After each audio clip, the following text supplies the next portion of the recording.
What's up, everybody? Welcome to episode 17 of Spoiler Alert. I'm ChanManV, and Ellohime and Eat My Addiction, of course, joining me. What's up, guys? Hello. Hi. Hello. Hi. Hello. Hi. And we've got a special guest today joining us, Jocelyn, or JocePlays, or how do you actually go? What do you go by these days? You just Jocelyn. I just go by Joss. Jocelyn. I just call you Joss or Jocelyn. So I'm like, Jockey plays. Yucky Plays. Josie. Or Josie, yeah. Josie. Oh my God, I get Josie all the time. Yes. Oh man, that's so awesome. And I think this is the first time we've ever done something together, or at least an episode together, right? I know, which is shocking I because know, mean it's crazy. we've been working like in the same podcasting circles for like 3 years now, but I know, but we're it's just about freaking time, because man. you're so busy. That's what it is. So with so many podcasts. If people that aren't familiar with Jocelyn, she's a host of many podcasts right now in various games like Hearthstone and WoW and you name them all. You'd be better at it than I am. Games generally. And... Yeah, there's a general gaming, there's Hearthstone, there's WoW. I do like a self-help show. I do a nail stream. Like I do all kinds of just crazy stuff. Yeah. Wow, okay. They aren't done right now. I'm doing the stream later today, so they're all boring right now. But yeah, so I'm kind of a variety. So you're gonna teach me. You're gonna streamer. teach me how to paint my nails. Yes, in marvelous Look geeky spiffy. designs. Yes. Oh my god! Maybe this is the edge I need. Yes. These conventions. I'm They're not, always a great talking point. yeah, I'm not as Sure. special as I used to be, so I got to get in there with some flair, man. I gotta really wow these developers. Peacock, you gotta peacock Like, them, dude. can I get a code? Oh my Please. god! Oh my It's some God, like big holy dude. He's crap. like, "Oh my god, your nails, they're beautiful." Oh man, that's Well, that's cool. awesome. You guys, that's quite a variety of shows there. What got you into Yeah. all those podcasts? I just kind of started helping out other people do their stuff. I did a lot of like behind the scenes producing and creating show notes and stuff for more popular podcasters and streamers. And then one day, just through the community, I met somebody else and he was like, "Hey, do you want to like just sit in front of a mic and start a podcast?" And I was like, "Okay." And then it just exploded from there. That's how it happens. I've got this idea for a podcast with a buddy of mine.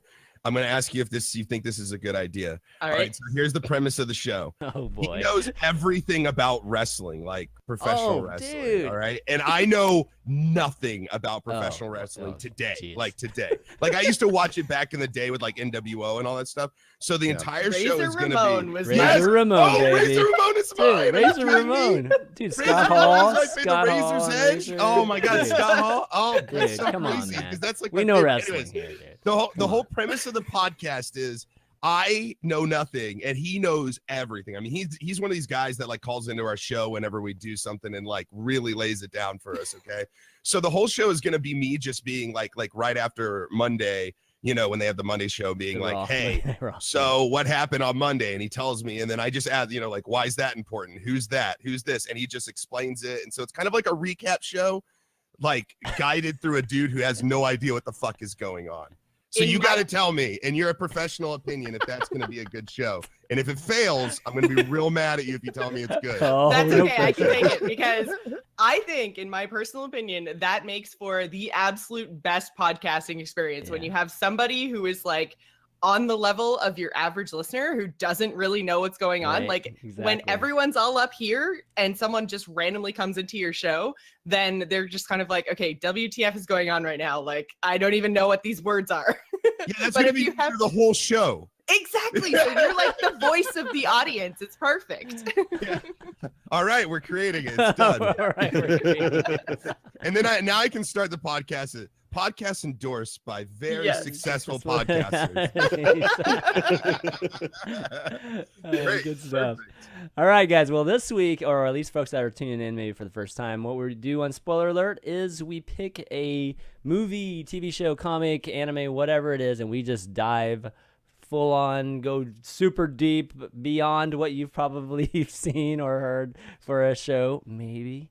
And we just talk about it all episode. And then at the end, we give you guys homework assignment, or we give you guys another movie or TV show or anime or comic to go and read or watch, and then we come back next week and talk about that. So this week we chose The OA, a Netflix series that's sci-fi thriller. How do you Mystery describe drama? this? Everything. Comedy? Comedy. I don't. That's one thing I Anime? wouldn't classify. Anime? It's an anime. Yeah, it's hard to that's I guess where we can start this conversation. It's kind of hard to categorize this into well, definitely not one thing, but I mean, I think even two things or even three things is a little difficult. Mhm. Yeah, I guess sci-fi thriller is probably the best thing. but even then it's kind of weird. Yeah, it's a pretty, I mean, it's got a lot of facets, so where the fuck do we even begin with this monster? Well, okay, so let me do this it is quick. a thinking man show, Okay, so- and I'm gonna be Yeah. struggling today. I think so. generally, like, okay, so for folks that, I don't know, need to be refreshed, and I maybe watched it like a little, or maybe folks that haven't even watched it at all. I mean, general plot line for the whole thing is girl is abducted by a scientist trying to figure out the things about near-death experiences, or where you go when you die, kind of flatliner-ish. I mean, there's like many times like we have these kind of plot lines, right, where people are trying to figure out like that few seconds where you flatline, where do you actually go, and things like that. That's generally kind of where it goes, and then there's a very existential aspect to this too, or sci-fi, whatever you want to call it. But it doesn't start like this. We don't Yeah, know what happens to her. She just exactly. shows up after 7 years, and all we know is that when she was missing, she was blind, and she came back and she can see again. That's right. And she doesn't tell her parents what happened to her.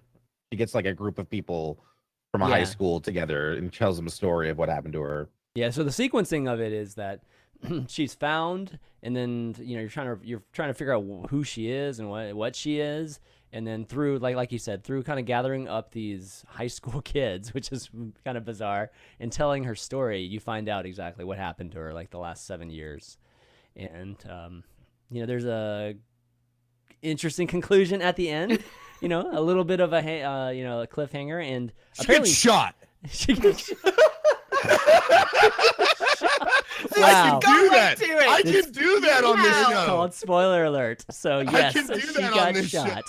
Wow, this is within my rights fully. That's He right. gets fucking shot in the chest. Okay. So let's Just start start from the out. beginning. Let's start from the First beginning. impressions of the Yeah. show, like in the first episode, shit was insane. I thought that this, out of like a lot of shows that I've watched over the last several years, this show pulled me in faster than anything else. Yeah.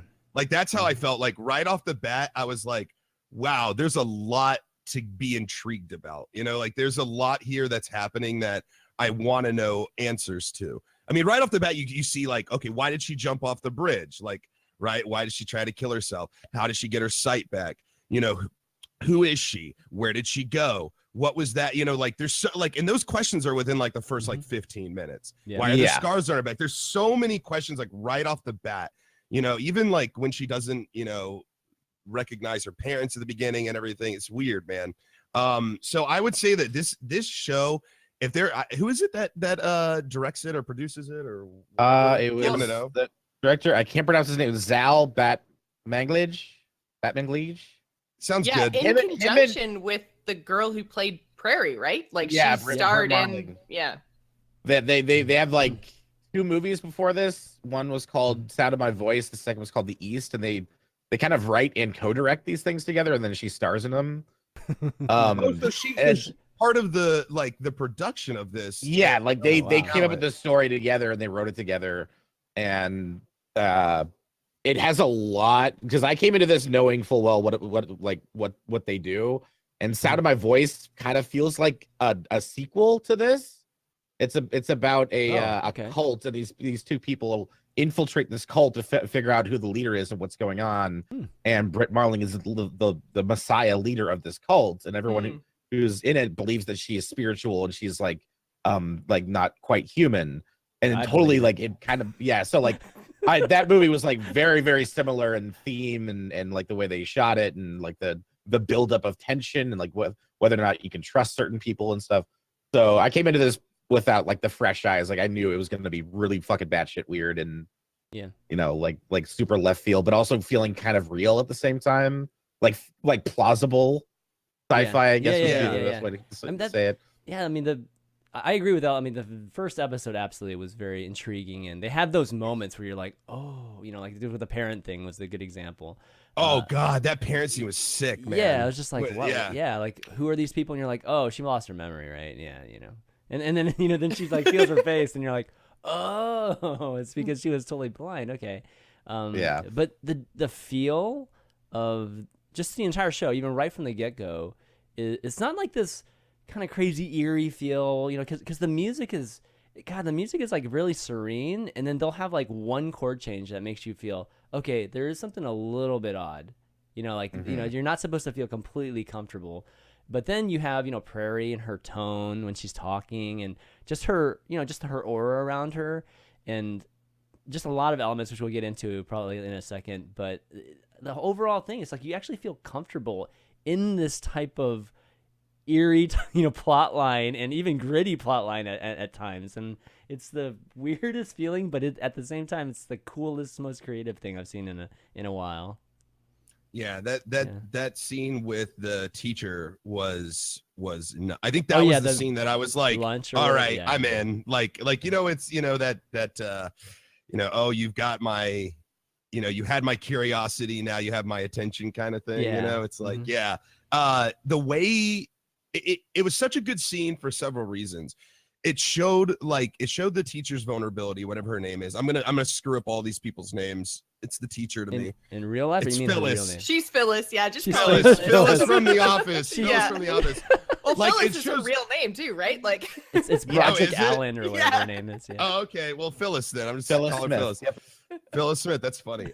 So Phyllis, it shows her kind of vulnerabilities, right? It shows her through you know, that she's been through some things, but it shows us who OA is in a very quick way, but also a very meaningful way. In that conversation, it's like you can tell that OA is like digging for the truth, like not just the truth about what happened and you know, the kid and his problems. When he goes into that when she goes into that parent teacher conference, she goes in there to like figure out Phyllis, like to like fix Phyllis and get down to like the things that are keeping her from like being the best teacher she can be, you know, because she needs, you know, obviously what's his name, the bully kid to, you know, stay and get a, you know, kind of toe the line because she's got things that she needs to do with him and stuff. But I don't know, I just felt like the scene, how she like is like, oh, you've had a loss recently, or, you know, you're suffering, like you're, you know, blah blah blah blah blah, and it's like she just speaks truth.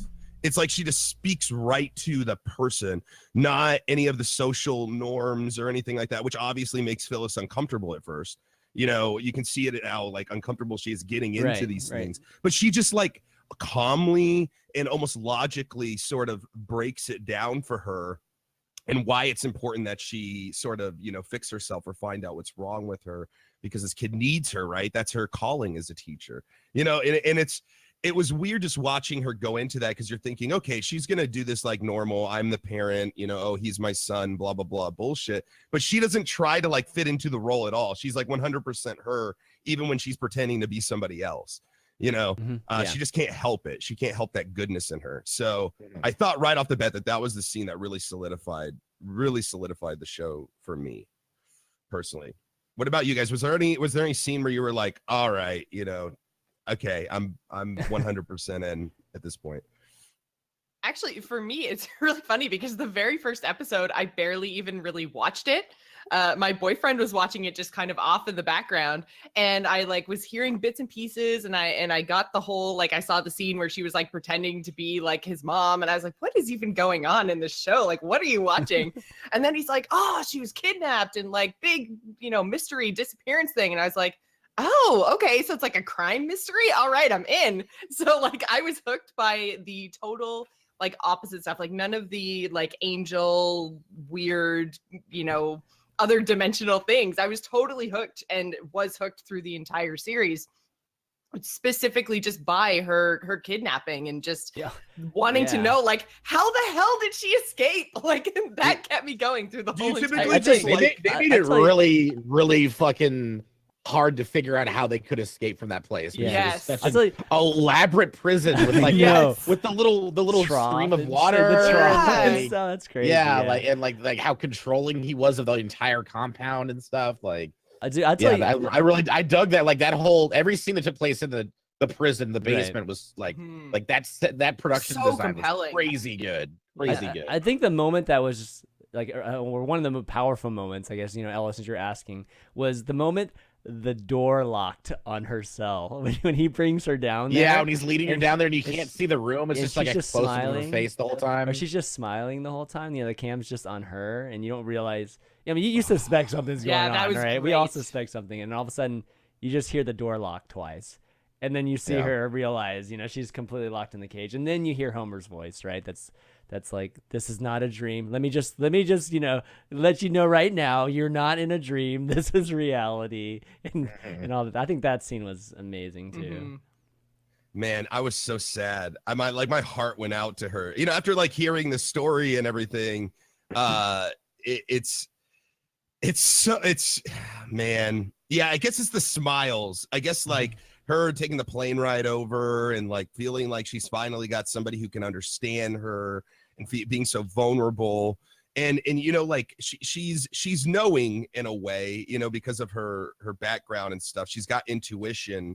She's got these dreams that she's following and stuff like that. But when she says that line, like, just because I cast a beautiful net, doesn't mean that I'm going to catch beautiful things. that's a Like good you got to line. assume that something, some bad's around the corner. But it's, I guess I didn't really think it was going to be that because I didn't know anything about the show. Like I didn't know it was like, Me I either. figured she'd be abducted, but I didn't know there was going to be like 4 other people. I didn't know how elaborate it was going to be or what the context of that was going to be. But the architecture alone is super, super cool of that whole place. Like it makes so much sense. It keeps like just the little river going through, Yep. opens up so many possibilities for them to like bathe and drink and everything. It's like a brilliant system. But yeah, man, that place is all on fucking lockdown, like crazy lockdown. But I mean, how long were they there? They said like what, like 7 6 years. years? 7 years, yeah. 7 years. Well, 7 years for her, and that's she true. got there, Yeah, second Homer last, could've right? been- Yeah, Homer wasn't could've been there Homer was the longer, first? yeah. I think Homer was the first one that there would or suck something. to be the first. Oh my god. But like, I don't know. I feel like every time they go to it, so let's talk about like the like escaping and like the establishment stuff. Like every time they go to escape, it always comes down to the same thing. Like, you don't kill me, don't hurt me. That would be stupid because then everyone else is gonna starve, right? Because you don't know how to get to them in time, And I don't know, man. I'm sure we're just gonna have to believe that that's true, and they believe that that's true. But I'm sorry if I was caught in a fucking place like that and I had an opportunity like Homer does to like escape. Like he has like free reign to run around and do whatever he wants when he goes on that vacation with her. I would have got the fuck out of there. Okay. I would have got the fuck out of there. And I would have done my best to try to help the remaining people. But the idea is that this scientist isn't going to go back and destroy his experiment because one person escaped, right? True. Like he's not gonna just start killing everybody. I mean, maybe. Yeah. Maybe. Well, I mean, But that is thing the that, like, experiment. He's killing them over and over again to figure out what happens after. But I guess what my point is that his threat is if you do anything to me or you leave, your friends are in jeopardy, right? But the counter to that is you're not going to do anything to this experiment you put your entire life into. So it's like every time that he had an opportunity to escape and stuff like that, even the mental constraints that he put on it, like, oh, this is my patient, he's crazy, whatever. I would have got the fuck out. I would have got the Well, fuck okay, out so of there. here's the thing. Like, he's been a captive for probably like 10 years. Okay. I feel like first there was a off. sense of All right, so- Stockholm syndrome. Yeah, and also, Stockholm like, syndrome, and as much as Homer was like angry as shit and like was vocally talking about how he wanted to get out of there, I got the sense that he was also just as curious about like what happens after you die and what happened to him as the scientist was. So I feel like that's why he stuck around. It was like Stockholm syndrome and the fact that he was just as like curious as to why this happened to him and like what it all means to him. It's weird, right? Because I guess that's one of the weirder aspects of the show is and they mention this too, you're right. Because they say, like she says in the retelling of her story that these were all her choices. And like, looking back on it, it's what she wanted. You know, like it is what she wanted. And at the end, it works out. But like, then why don't you? I don't Well- know if you know, like it works out. You know what I'm saying? Like she does Works out, this. it's an interesting term for getting shot in the chest. She does escape. Okay, she does escape. Like it works out for her to leave. You know, but or she gets left. You know, but I don't know. It's weird because then at that point, you know, over the years, you know, like he talks about how he feels like the professor, the scientist, he talks about how he feels like they're collaborators. They're not necessarily subjects. Right. It's something that he struggles with constantly. You know, like why didn't he just work with these people like that at a certain point or legitimately? Yeah. like if they did realize that they wanted to be there, like deep down inside, like I at some point, you know, you say, hey, I'm a willing participant. Yeah, let's ride this out. Let's see where it goes. You know, you start like, I don't know. It seems weird. Like, listen to what you're asking, though. You're asking for people to say, hey, I'm going to drown your ass. And then I'm going to brown you over. But they want it. But that's the thing is that they want it. That's the thing is that like if this is what it needs to be done in order to figure out the answers that we seek, you know, this is something that he was willing, like Homer was willing to die over and over again to help them escape. Why wasn't he willing to die over and over again to figure out the mysteries of this fucking gift he's been given? Like there's a difference there. Come on. Are you all right, serious? all right. But being a captive versus being, you know, science. I mean, there's a lot of people that don't give a crap about science. I get that, but at the same time, like, what that urge to escape wasn't strong enough. You know, like he wanted to stay. Like Diction said, at some point, these smart people, these enlightened people that we've been introduced to, have to come to the conclusion that we want this on some level, right? Well, I think the Prairie would have done it. I give you that, but I'm not sure the other three would have done it if presented with the choice of collaborating with him by choice, you know, instead of being captured. Well, Steve wouldn't have for sure. Yeah, Steve was like, would. "Fuck that guy." I don't even think Homer would have. I mean, he might have if he was, you know, paraplegic, or, you know, like he was. I mean, he got knocked out, right? I think at a football game, or he almost died at a football game, or something like that, right? So I think maybe if you're, you know, in a situation where you're blind, or you know, you kind of, you've been there, and you know that when you come back, you've changed, and you can possibly change for the better. Then those folks, I think they would consider doing it.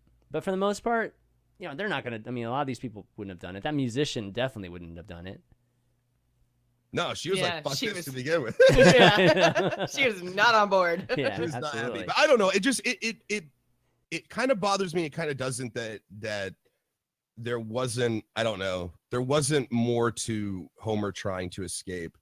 I don't know. That bothered me. Like, I guess this, I think you remember when we got into this call, it was like a couple of times watching the show, I felt like a horrible person.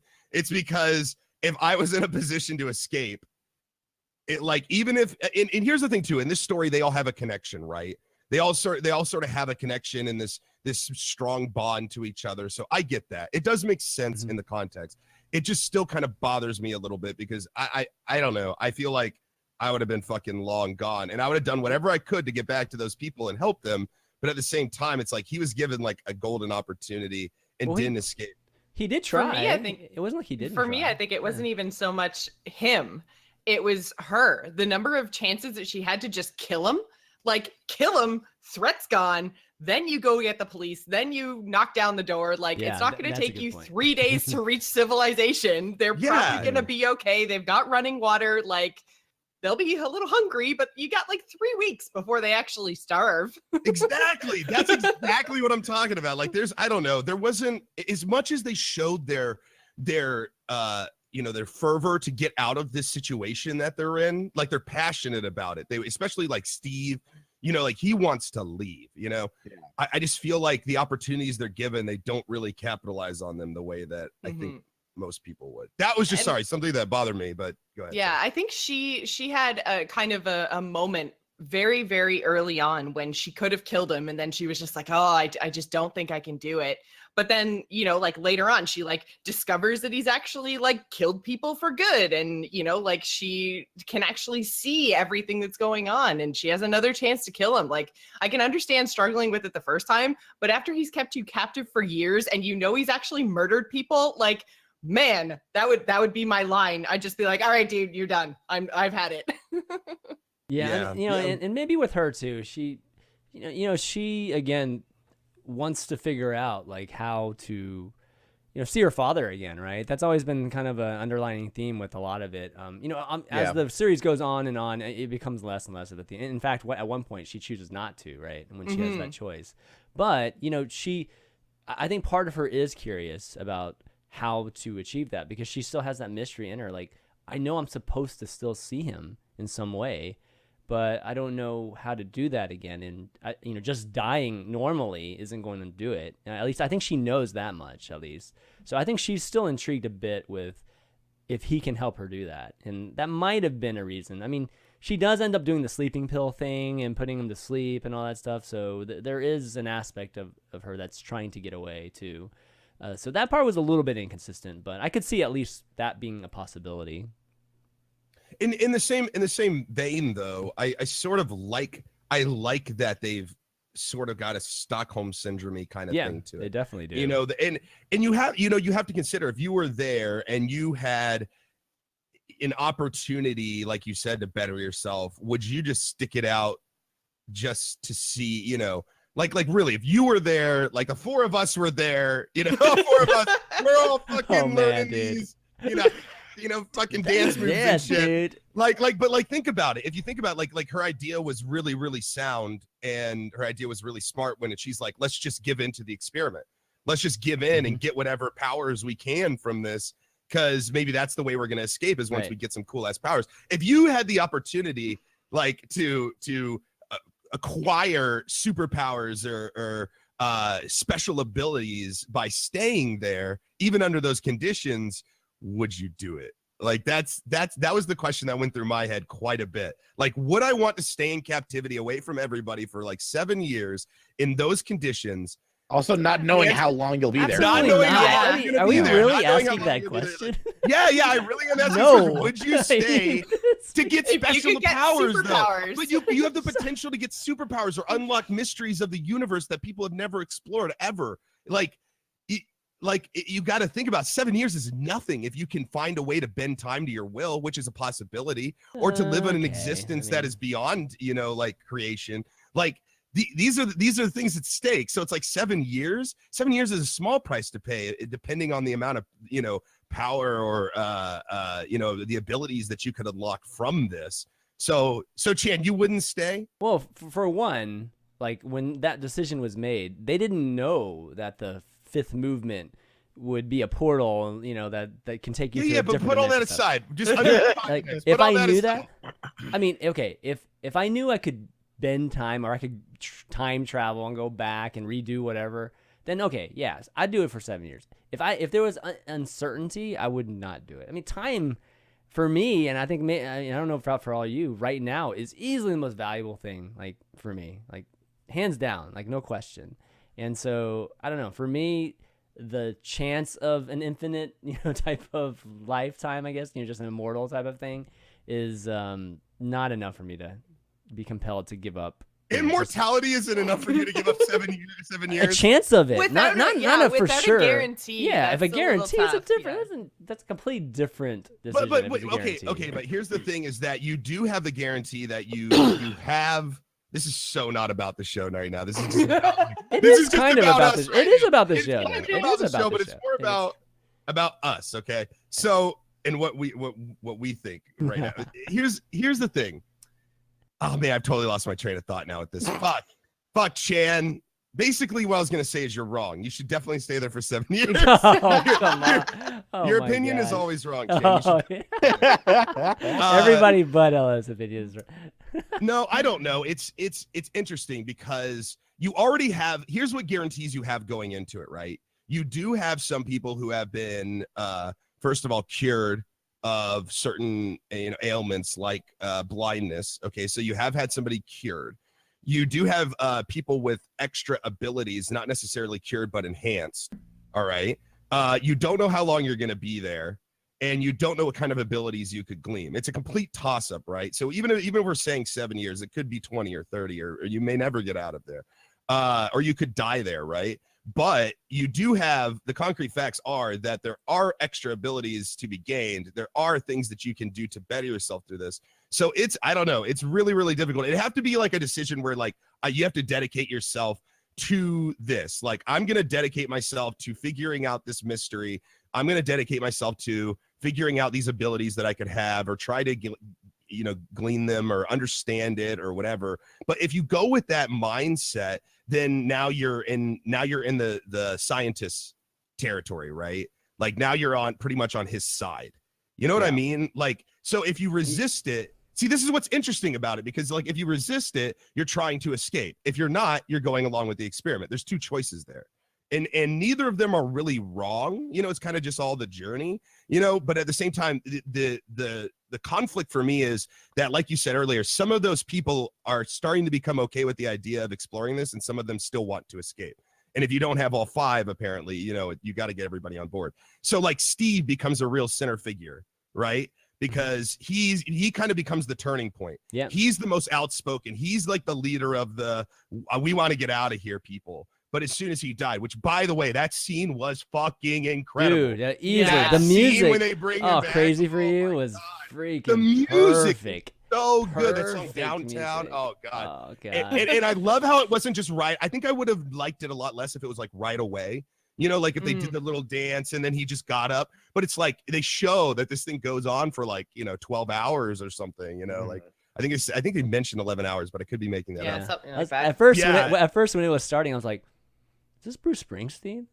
Or Yeah. I'm like, wait, oh, it's not Bruce Springsteen. Oh, yeah, okay, yeah, this is Yeah, it this is does kind great. of start that way. Yeah, I watched the exactly. scene a couple of times. Yeah, I did but, too. I watched it like 3 times, I think. Once they brought him back, that's where everything sort of changes, right? Because then now, by staying there and being in that experiment, you've been given the ability to bring back the dead. Like, that's a pretty fucking powerful ability. That's a pretty powerful cool, tool. yeah. Yeah, so it's like, at that point, it's almost like like they want to escape still, but it becomes kind of like a secondary thing. Like, they really kind of just want to learn more. They want they seek more knowledge, and they kind of take her thing. I just thought it was super interesting because it's a conflict that it's a very deep conflict, and it's complex based on so many different facets. Like your attempt at power, your captivity, like Stockholm syndrome, all this shit just becomes like this big convoluted thing. Sorry, I'm on a rant. I'm done now. I'm done. I swear I'm fucking done with this rant. But it's incredibly good storytelling. Oh, it like, is. It's I mean, very good storytelling. What I'm getting at is like this is the conflict for me, and this is what makes it interesting, and this is why because of the complexities of it. Like it's not so cut and dry. That's why I love this show so much. Because there's a lot of that. It's not easy for anyone, and it seems the most real to life. That there's no easy answer. People are complex beings, and we all want outcomes and answers, but sometimes they conflict. And it's interesting. I think that's what makes the villain so interesting, at least for me, is that, like not that I'm advocating, building a dungeon in your basement and keeping people for science, but, he has more of a motivation, than just, like I want to, dominate or rape or murder or whatever. Like he has a quote unquote noble cause, I guess you could say. Yep. And so it makes him a more complex character. And I really enjoyed the episode, even though like it was kind of this weird, like out of nowhere offbeat, he has a partner in crime thing. Yeah. That was kind of weird. Really weird. Yeah, go ahead. But I did enjoy the kind of conversation in the show that he was struggling with these people that he kind of felt like they should be collaborating, but he's also been holding them prisoner for 5 or 7 years or however long it was at that point. And, he's so deep in his experiment, but he's also so conflicted. And I thought that made him as a character so much better, because at the beginning, like he's just the bad guy. He's capturing people and kidnapping them and then killing them and bad. And it just made him more complex, and I think made the show that much better. And it took me so long to figure out. I actually had to Google it after the show had finished because I was like, he's so good. Like, where do I know him from? Like, as soon as I saw him, I'm like, this dude's evil, and I know he's evil, but why? Where? And he's from freaking Harry Potter. He's Malfoy. I was like, what the hell? Yep. He's not Malfoy, but he's Lucius his Malfoy. father. His father. Malfoy. Yeah, Oh yeah, Malfoy. Yeah. Lucius Malfoy. Yeah. Yeah. No, Like, I what? totally agree though. I mean, I think his character was super compelling for me until the end when he was just like literally just killing everybody, and I was like, they have to do that with him? Yeah. You know, like they should have done that more elegantly than just, oh, now he just shoots the sheriff and his wife, and he's just like literally doing everything that you assumed an abductor would have done. There could have been a little bit more of a mental build up to him breaking down like that. I mean, it started after he killed his, his collaborator. Or it wasn't like mentor, it was like to save the experiment because he got found out, right? So like it kind of makes sense to snap decision. Like fuck no, they don't like. I've been spending years, like a decade, on this. Like I can't be. Why not just put them in another cage, though, kind of thing? Because like that's true. They could. Although I guess someone would probably miss the sheriff, but still. I mean, either way, someone's gonna come for the sheriff. So I don't know. But it might have just been a snap decision. Like fuck it, shoot him. I don't know. But it just happened so fast. Like he shoots both of them, then he takes Prairie out to the prairie and then just kind of leaves her there. It's like this stuff just happens so quickly with him, and I felt he was one of the more compelling characters in the entire series. So that was one little disappointment I had with the end of it. So but yeah, I thought they did a really good job with him because they showed him having killed somebody in the past, right, with the girl in the bathtub. But even with that, you knew it was for science. You know what I mean? It wasn't for, or at least he's getting this close to saying it's justified. It's not my daughter. It's cool to murder someone as long as there's an experiment in there somewhere. But again, he's not doing it on purpose. It's like it goes back to that central conflict, right? Because you see that he does have noble goals. Yes. And that's proven because he doesn't take advantage of his subjects that are there. Like if he was a sicko, he would have raped them or done something else, done something whatever malicious to them or whatever. But he doesn't. He's actually very good to them. Good to them as much as you can be. Except for giving them dog giant food. pieces of cat food. Yeah. Yeah. Except besides that, he did allow them a sandwich once, which I thought was fair. But anyways, no. But the idea is that he has the same conflicts too. How much harm am I going to bring on to humanity in the hopes of finding this great secret? But how, and again, this is a turning point for him as well as the other characters when they res, Steve, back from the dead. How insane is that for him as a scientist? That's it. That's like beyond a breakthrough. That's proof.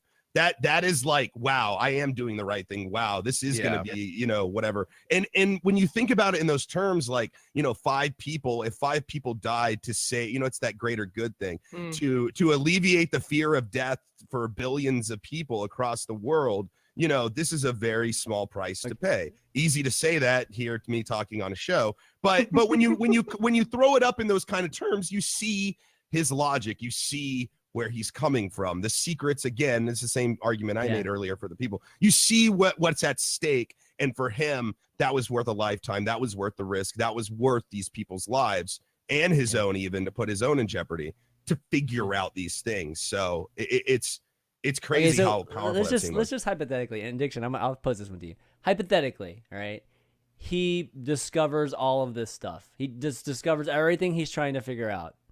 And he goes and tries to present it to the public. I mean, seriously. I mean, yeah. Don't pay attention. Is to there the a fact world that I built a Diction where prison. people accept that for the science over I actually feel like what happened? You would have to. I mean, no way he doesn't get thrown in jail. I imagine he would try to spin it that they were willing participants. And like he just gets rid of them at the end of it. That's the only way he'd be able to get. So? Oh, okay. I think he would kill. Yeah. Oh, they just died in the process? But then again, it's like there are ethics committees that would be like, okay, so there's no way, right? Like you can't. There's no waiver like legal enough for someone to sign to allow themselves to be killed over and over again for science. Like that's I don't see like. I mean, I feel like at the end of the day, he wasn't really doing it for anyone but himself. That's kind of what I felt. Because like the end game is, what do you do when you get your results? You're gonna be like, all right, I'm publishing this experiment now. That was funny about his mentor, right? His mentor would kill them over just who publishes first, about this stuff. As much as I hate that out of nowhere scene, it was fucking hilarious. And I loved it because the guy's literally in front of him, like basically saying, I'm maybe not even a nihilist because he cares about something, but basically like there's no good or evil. Oh, your subjects are just whatever. Keep a decent distance. This unfeeling cold ass guy, you're gonna go up and be like, I have all the secrets. Yeah. He does it in a morgue, for Christ's sake. Yeah, in a morgue. Yeah, in an abandoned, like the place where the dude is doing his experiments. Like he's literally detailed how he's That's keeping and hilarious. killing people in this abandoned morgue. That was funny. And he's Come like, on. That was And then really he's funny. like, I'll be safe here. Yeah, everything's fine. Everything's great. I can tell you all my secrets and no, I'll get out of here alive and totally fine. So if My I- biggest question in that scene is, what the fuck was that purple stuff that he? It's formaldehyde or something, right? Is that It's formaldehyde? Is that what it is? I don't know what assuming. goes into a morgue or whatever, but like that purple, Some I kind left of that scene going preservation. like, what is that purple goop?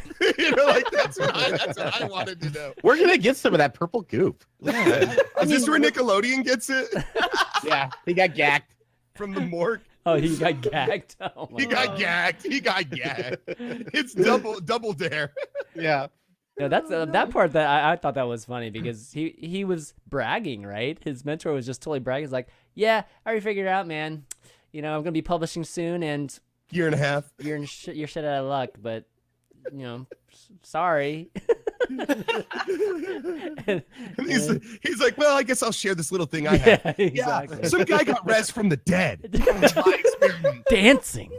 Yeah, By they're dancing, yeah. now. They're dancing now.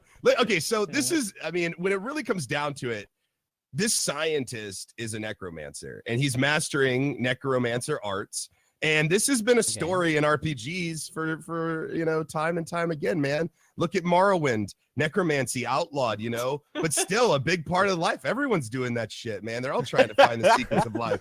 So what's happening is, what we're asking ourselves is, do we believe that the pursuit of necromancy is okay or wrong? That's really what the question we should be asking ourselves. I for one love necromancy. It's not a popular opinion, but I'm like, let's do it. Let's figure this out. I can't start my day off without a nice hot cup of coffee and a zombie too. Right from there. Making that coffee for me. Making that coffee for me. Yes. But okay, so back to your question, Chan. It's like, if he were to make this discovery, if he were to figure out everything that he figured out, honestly, if it's, and now here's the question to you: is it everything he thought it would be? Does he have, when he figured out everything, are we assuming that he figured out how to bring people back from the dead and that he understands like the time streams and all that, all that stuff? That's what we're assuming. If he knew all of that stuff, I think that humanity as a whole, honestly, would obviously feel it was wrong, to do that to those people. But I think the payoff would have been justified, personally. I mean, if you science really would think respect about it. him, but humanity would. Yeah, the would vilify ethical, him. moral, part of me obviously is like, that's wrong, that's horrible, that's a terrible thing to do to these people. But if what you brought us was fucking immortality, or an understanding of our universe beyond comprehension, the lives of 5 people seem somewhat small in comparison. So I don't know. I can't assume what people would do. I assume that like many great scientists and inventors and all that stuff, he would probably be misunderstood and probably discredited and disliked, in his life, and he would probably have died that way. But I think that we would have still pursued and tried to understand and used all the information that he gathered. And I think later we would probably appreciate at least what he brought us, maybe if not the way he brought it to us. Do you think that he would actually even end up publishing this kind of information, though? Like, assuming that anyone can do these movements and anyone can therefore harness the power of teleportation and portal opening and dimension jumping and oh well, then you have to really want it. That's what you're telling me? That's all that's standing between me and teleportation? I just have to want it and know a fun dance?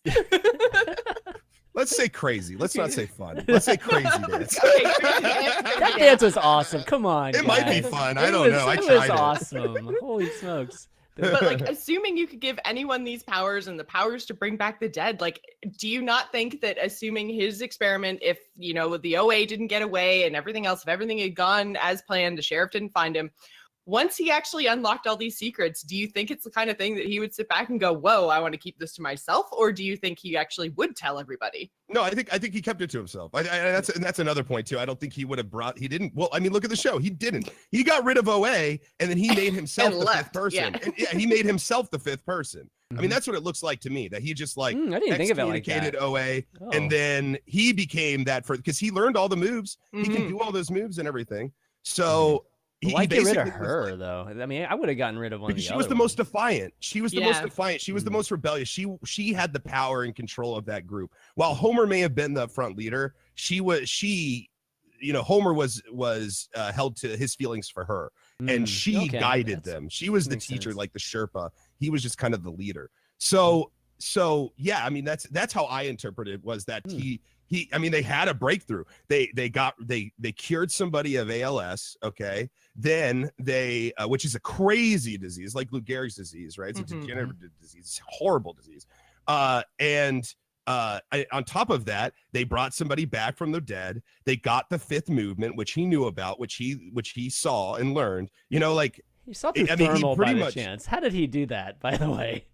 What? Right? But through the thermal cam, he was able to figure out the fifth move. The hands didn't quite, and stuff. And that's one thing I wouldn't quite understand. But yeah, well, it's pretty easy. I mean, I pretty much got it. You know, we just go down like this. Oh, but he's looking at it through like body. Apparently that was choreographed by I don't remember their name, but they're the same choreographer that worked on Edgar Wright's new movie Baby Driver, because apparently all of the heist sequences are choreographed to the music that Baby's listening to on his headphones. Really?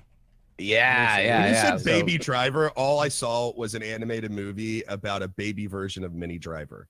I don't know why I thought of that immediately, and I'm like, why would they make a movie about a baby Minnie Driver?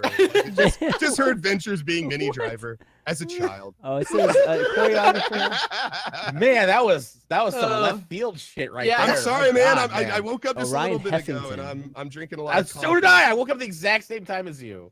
Whatever, man. I have a creative And I don't mind. have I coffee. make no I apologies. just have water. I'm just a real big Minnie Driver fan. All right. You do. You love Minnie Driver, man. I do love Minnie. Actually, I think this Good is Will not the Hunting first must have time been I brought just up Minnie Driver. Amazing. No, it definitely is not the first time. She's so Can we watch cute. one of her Good Will movies now? Hunting. Like shit. She's so cute. You put Minnie Driver and Ryan Gosling together, and you've got freaking Ella's perfect movie. Or Perfect Person. If Perfect they would like romantic Steven comedy. Universe or like Super Saiyan fuse with each other, then I would be good. I just marry that person. Androgynous. I guess we would call it a mini Gosling. Oh god. Oh my god. This is what we do, Josh. I love it. This is the show where everyone tries to stay on topic, and Ellohime asks stupid questions about Goop and Minnie Driver. Welcome to the show, everyone. Oh man. All right, let's talk about the kids. We haven't talked about the kids at all. Yeah, let's and talk they were about a the big kids. part of it. All right, let's start with the main one. Obviously, the big brawly The bully. Steve. The blonde bully. Steve. Yeah, the guy who Does starts not off. know how to make new friends. Yeah, I know, punching right? guys in He the punches throat. literally everyone that tries to Punch get you close in to him. Exactly. Like he just first instinct is just punch people in the face. Or stab them with pencils. Yeah. yeah, that happened out of nowhere. That Yeah. was a little random to me, that part, but I don't know. He's from like a broken home, from what I recall, right? Like his dad is not a fucking good dad. So I don't know. I liked his character the most out of all the secondary characters, just because he felt the most like lived in character for like a kid actor. Like, I mean, he's probably like 25 or whatever, but like still really convincing. Like I've known people like that in high school and shit that were just like pure like bottled up rage and aggression and like not understanding their place in the world, and so they lashed out irrationally constantly at people. I thought he was really well rounded as a character. I mean, I thought the character itself was really strong. I thought the actor was probably one of the weaker ones in the cast, but I still think he did a good job. Like it's hard to say that because I feel like everyone did a phenomenal job, but there were times with him that I was like, okay, like just the acting seemed a little weird. It's like, yeah, like forced. Like it's almost like he knew how to be angry and all that stuff better than he did know how to just be like a normal person. And Yeah. maybe that was just part of the character, but his acting was weird when he was being normal. Does that make sense? No, I Like agree. it was almost like he was almost himself, like putting He was on like a show, normal like, guy. He was just like a normal guy. Like I didn't feel like he was acting much, which is normally something that is good. You know, like when somebody doesn't seem like they're acting, but in this particular case, he just seemed like some regular guy that they picked up off the street, you know, and doing some acting, or at least doing the scene, and that bothered me a little bit too. Yeah, that captured anger and like rage and how that manifests, all that stuff. Like growing up, I was super angry. Like I was a super angry kid in high school. Now I didn't go around like beating up people, just, you know, starting trouble like that. But if somebody fucked with me, there would probably be a fight. You know, like it just I was more, you know, porcupine than, you know, I was running around starting shit. But in watching that character and his portrayal of rage and anger and all that teen angst and stuff, I was like, wow, like Diction said, like he really, really nailed it. Like just like making decisions in fits of anger and then regretting them afterwards, that like insane regret. Like what he did to that kid is fucked up. Like it's so fucked up. He broke his trachea, didn't he? Like so he like ruined his singing career. Like he ruined that kid's gifts. Like what could have taken, you know, like he could kill him like by punching him. Yeah, he could have killed him. So that's what's crazy. Let's talk about that scene, because I actually rewatched that scene last night. I just wanted to refresh a little bit, and I just happened to come across that scene. And why did he pick that specific guy? Like, did he pick him because the girl that he liked was supposedly infatuated with a guy in the choir, which could have been him, or was it because the other kid? The knee jerk was that he fucking was defiant towards him. But was he actually interested? Like, did he just pick him out because of those things, or was he actually very interested in just like? Wasn't he like try at the outset? Well, he was trying to like befriend him, right? Or at least like, I mean, he was like, "Oh man, your voice is great." So and then when he rejects him, and I feel like that's what because like that his whole shtick is that his dad is like constantly rejecting him. Yeah, and doesn't get him, and doesn't like who he is. That was my initial. I feel like that was just a projection of that. Like, oh, another human being that rejects me for who I am. Well, fuck you. I'm gonna beat the shit out of you. I'm gonna break you. Yeah. I feel like the question that Chan is asking. I feel like the question that Chan is asking is why did he walk up to that guy in the first place? Yeah, because like what drew him to right. Because my initial reactions were all those things, Nick. Like I didn't think much of it. I was just like, oh, it's just another kid. He's just lashing out his anger and everything into. But then when you watch the whole thing and you realize, the other kid who is, in this whole circle and he's, obviously has a connection to at the end, is the person singing background vocals to him, like in that choir scene when he opens the door. And also you realize that the girl that he was, screwing in the beginning ends up saying that, she's practicing sex because she likes this guy in choir, and I wasn't sure. That's what I saw. I wasn't sure if that was the guy or not. And how did he know that time? So I wasn't sure if he centered him out like that, or he singled him out and, ended up going to him, when he was by the car and just saying, and just starting a conversation by saying he's a good singer. But he was intentionally trying to screw him eventually. I wasn't sure if that was, Well, the way that I saw it was he was weighing heavily the thoughts, and I believe this happened after he had the conversation with OA. It might not have, but if it was, my take on it was that his invisible self, they talk about his invisible self. She says that his invisible self is lacking. Outwardly, he's pretty and he's well built, he has a big cock, whatever.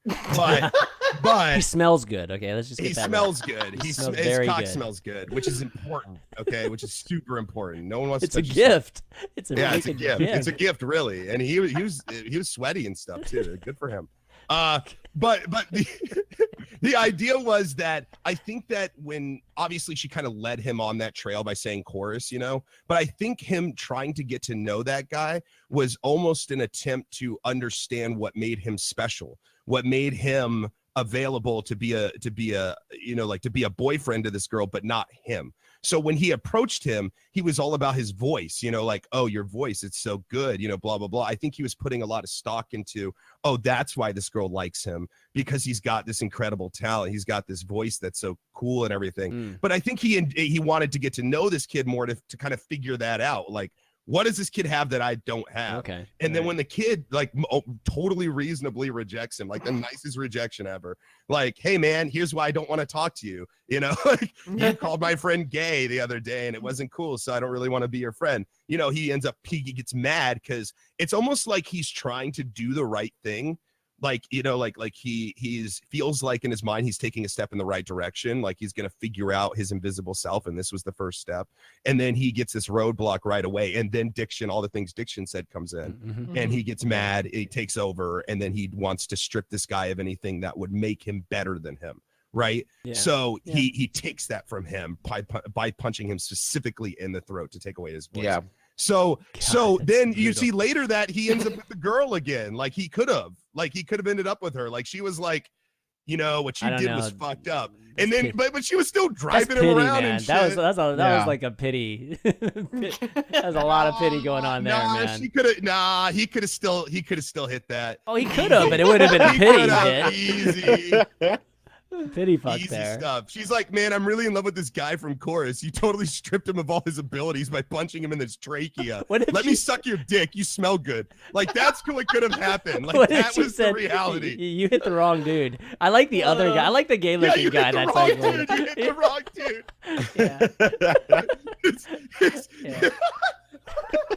It's some poor innocent Chorus kid from out of town.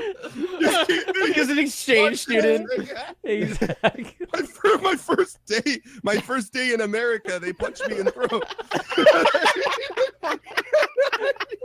Oh, God, what a victim! Like super victim, had nothing to do with it. Yeah, it's never really said. I think if that was the guy that she was actually talking about, like it's very ambiguous. Like, yeah, I mean, that's why he says like, what kind of name is Chorus? Yeah, I don't know. So that was my best guess. Was that like he was trying to figure out what this guy had that he didn't, that made him special, and in that he was rejected again, and so he lashed out again. That's how I took it. I don't know. It's what do you guys feel about? Go ahead. I guess I was gonna ask, what do you guys think about when I forgot what the guy with the glasses, the smart guy, the guy had a really not good future or whatever. Cocaine Kid. Yeah, Cocaine Kid out of all things. Yeah. What do you think about him finding those books and, you know, just from the plot line, you know, them introducing? Did you guys think that was how the movie was gonna end? Just with her. That scene was so freaking weird, man. Like, the books look like they're planted. They don't really look that red. And then for some reason, the FBI therapist is there. That's a good point. Yeah. What? That's a good point.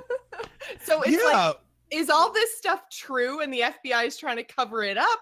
Or is he on surveillance detail or something? But I think I kind of went with the cover up explanation, but it was just so weird. It was another one of those like way out of left field things. Like it's almost like the idea of her being an angel wasn't enough for people to maybe like just not believe it, right? Like they needed to go one step further and slap us in the face with it by showing us books. And they're like, where can we fit this?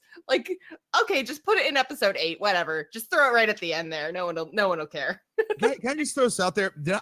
I must have missed this. I have no idea. I know that he broke into the place. Oh, you missed this part. Okay, so remember he breaks into her place. Maybe when he walked up. I think my daughter actually walked up to me. This is a major part, dude. Man, I missed this. Oh shit. Well, fuck me. So this is what happens. So he sneaks in the house because he's trying to look for some more things to help prove her story, right? And so he goes in, sneaks in. You saw that part. He's in the flashlight looking around. Anyways, he ends up going into Prairie's room, and then he looks under her bed, and then there's like an Amazon box that has, and it's an Amazon box where these books don't even fit, by the way. It's just like a small Amazon box that happens to have these giant ass, like 4 giant books. One being the Oligarchy, like the title of it is like the Oligarchy. And then the next one is Angels. The other one is like some near-death experience type of book. And then the last one is Homer's Iliad.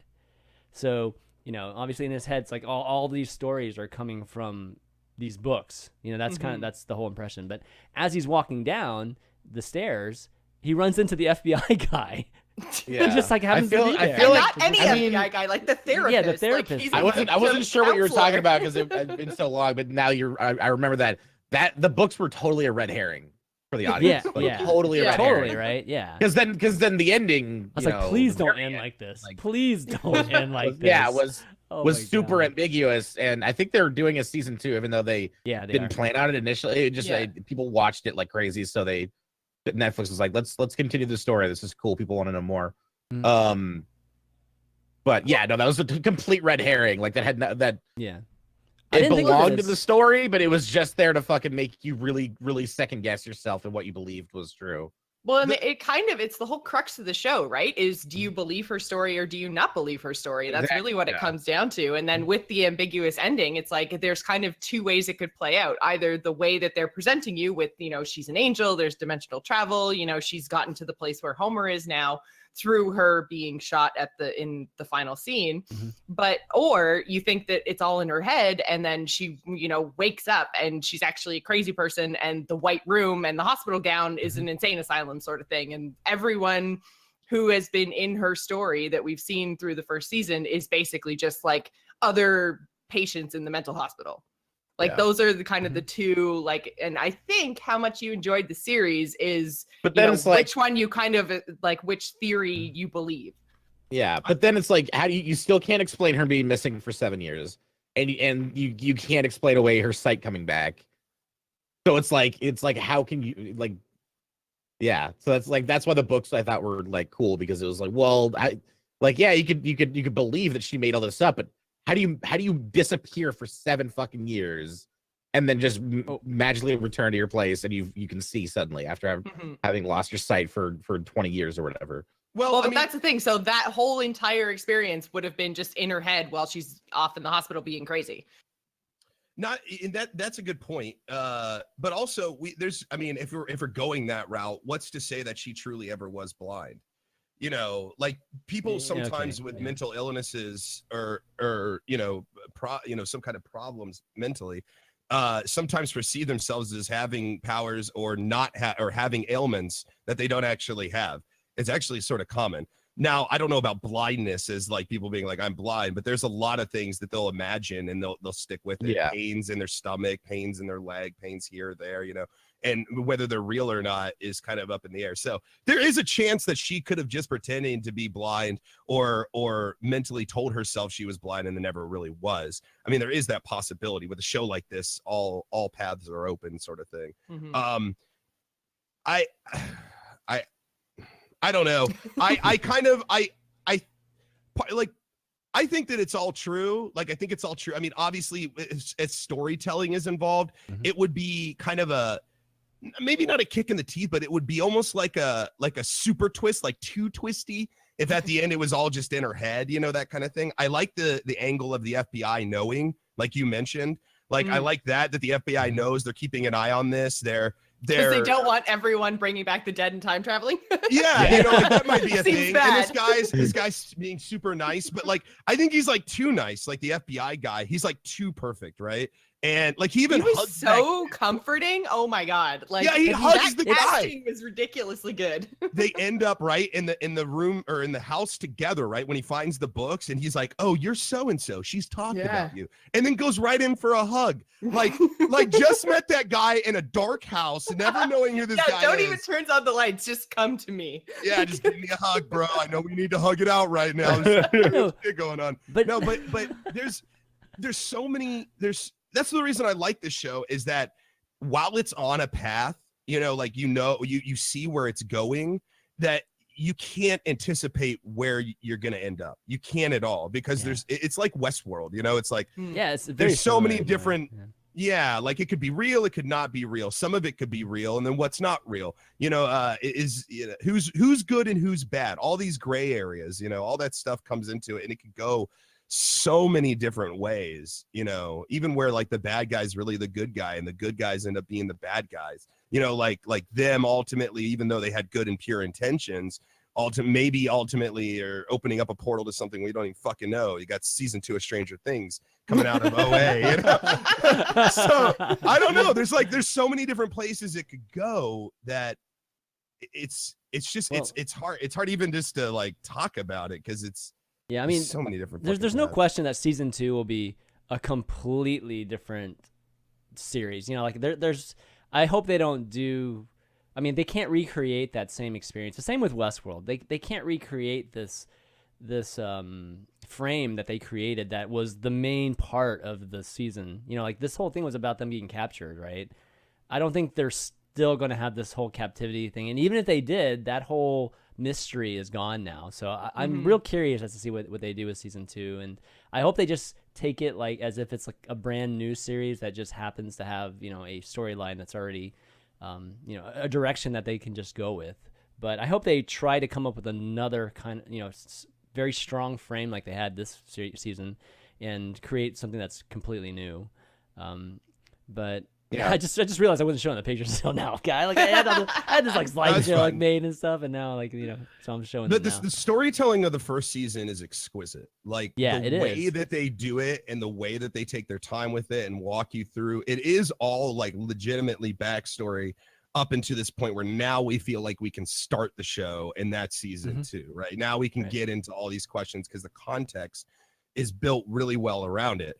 I guess my biggest thing is, you know, if she is dead, you know, like legit dead, there's nothing to say that she can't come back or that these people can't bring her back, right? She's taught them the movements. There's 5 of them, right? Let's talk about like the group in general of just all the different kids. Like, I love the way the teacher says it to one of them. I forget which one he's talking to, but he's like, you know, I kind of take pride in, you know, my high school anthropology, and he's like, for the life of me, I cannot see what you 5 have in common. Like, and I think that's the point. That's the point, right? Yeah. You know, that we have all these kids from different backgrounds and everything. You have the kind of soft-spoken, shy kid with the outgoing rage kid. You know, they're all drug addicts. That's what they. Yeah, they're all druggies. They're, you know, and then you got like a teacher like Phyllis out of nowhere. You know. But I actually like Phyllis being in there the most. It seems so out of place. And I think that's the point, is that we're supposed to, these people are going to get to a point where they're not seeing each other as you're the teacher, I'm the student, you're the this. From the beginning, they've treated each other with a certain amount of respect that they have no preconceived notions of who each other are. They allow each other to develop in front of them and judge them on that character. You notice they all call each other by the name that they prefer to be called. The girl, BB. I don't want to say something and not be sensitive. It's transgender. Oh, transgendered. Transgender. You know, like they call her Buck or him Buck. You know, they say Buck. Like the parents will sometimes call him. Yeah, the parents just didn't acknowledge the fact that he was trans at all. Right off the bat, the rage kid calls her OA. He almost never calls her Prairie. You know, like they all respect each other in this group. But here's the question: do you think, like, it's so weird how that all comes together, and I'm glad that it does, and it's weird and it's awkward, and I get that. I think it's supposed to be, but it's almost like to get them there on that first night was a fucking miracle. Like to get these kids that are so wayward, to get this teacher that's so lost. Well, she sent the video out, right? She sent the video out that they ended up texting to each other, and then they at least the main guy, Steve, ended up sending it to a few people, and I think she found it on her own though. I forget how she found just looked it up. She was she's on her laptop in her bed, and she's just looking up, you know, what is OA? What is this? And it's, you know, Overeaters Because Prairie had said and... that. Yeah, Prairie had said that to her, I think, when she was pretending to be Rage Kid's mom. Is, you know, at the end, the teacher Phyllis says like, "Oh, who are you?" And she says, "Oh, I'm the OA." Right. So she was looking it up later that night. Yeah. But like, think about the context of that. Yeah. If you were that teacher, would you leave your front door open? And what was that about too? Yeah, I didn't understand the front door thing. And did they have to do it every time? Like, I don't understand. I didn't quite understand that.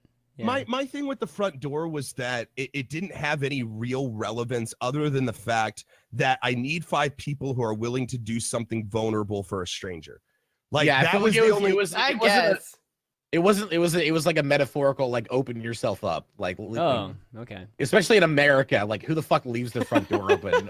who unlocks, keeps that front Not door just unlocked? So I unlocked, feel but like leaves it open. Yeah, it was totally metaphorical and not practical. It wasn't a practical, logical thing. But think about the leap of fucking faith. Imagine if you were in your bed, okay, at 8 or 9 o'clock, and you just, like put yourself in Phyllis's shoes, right?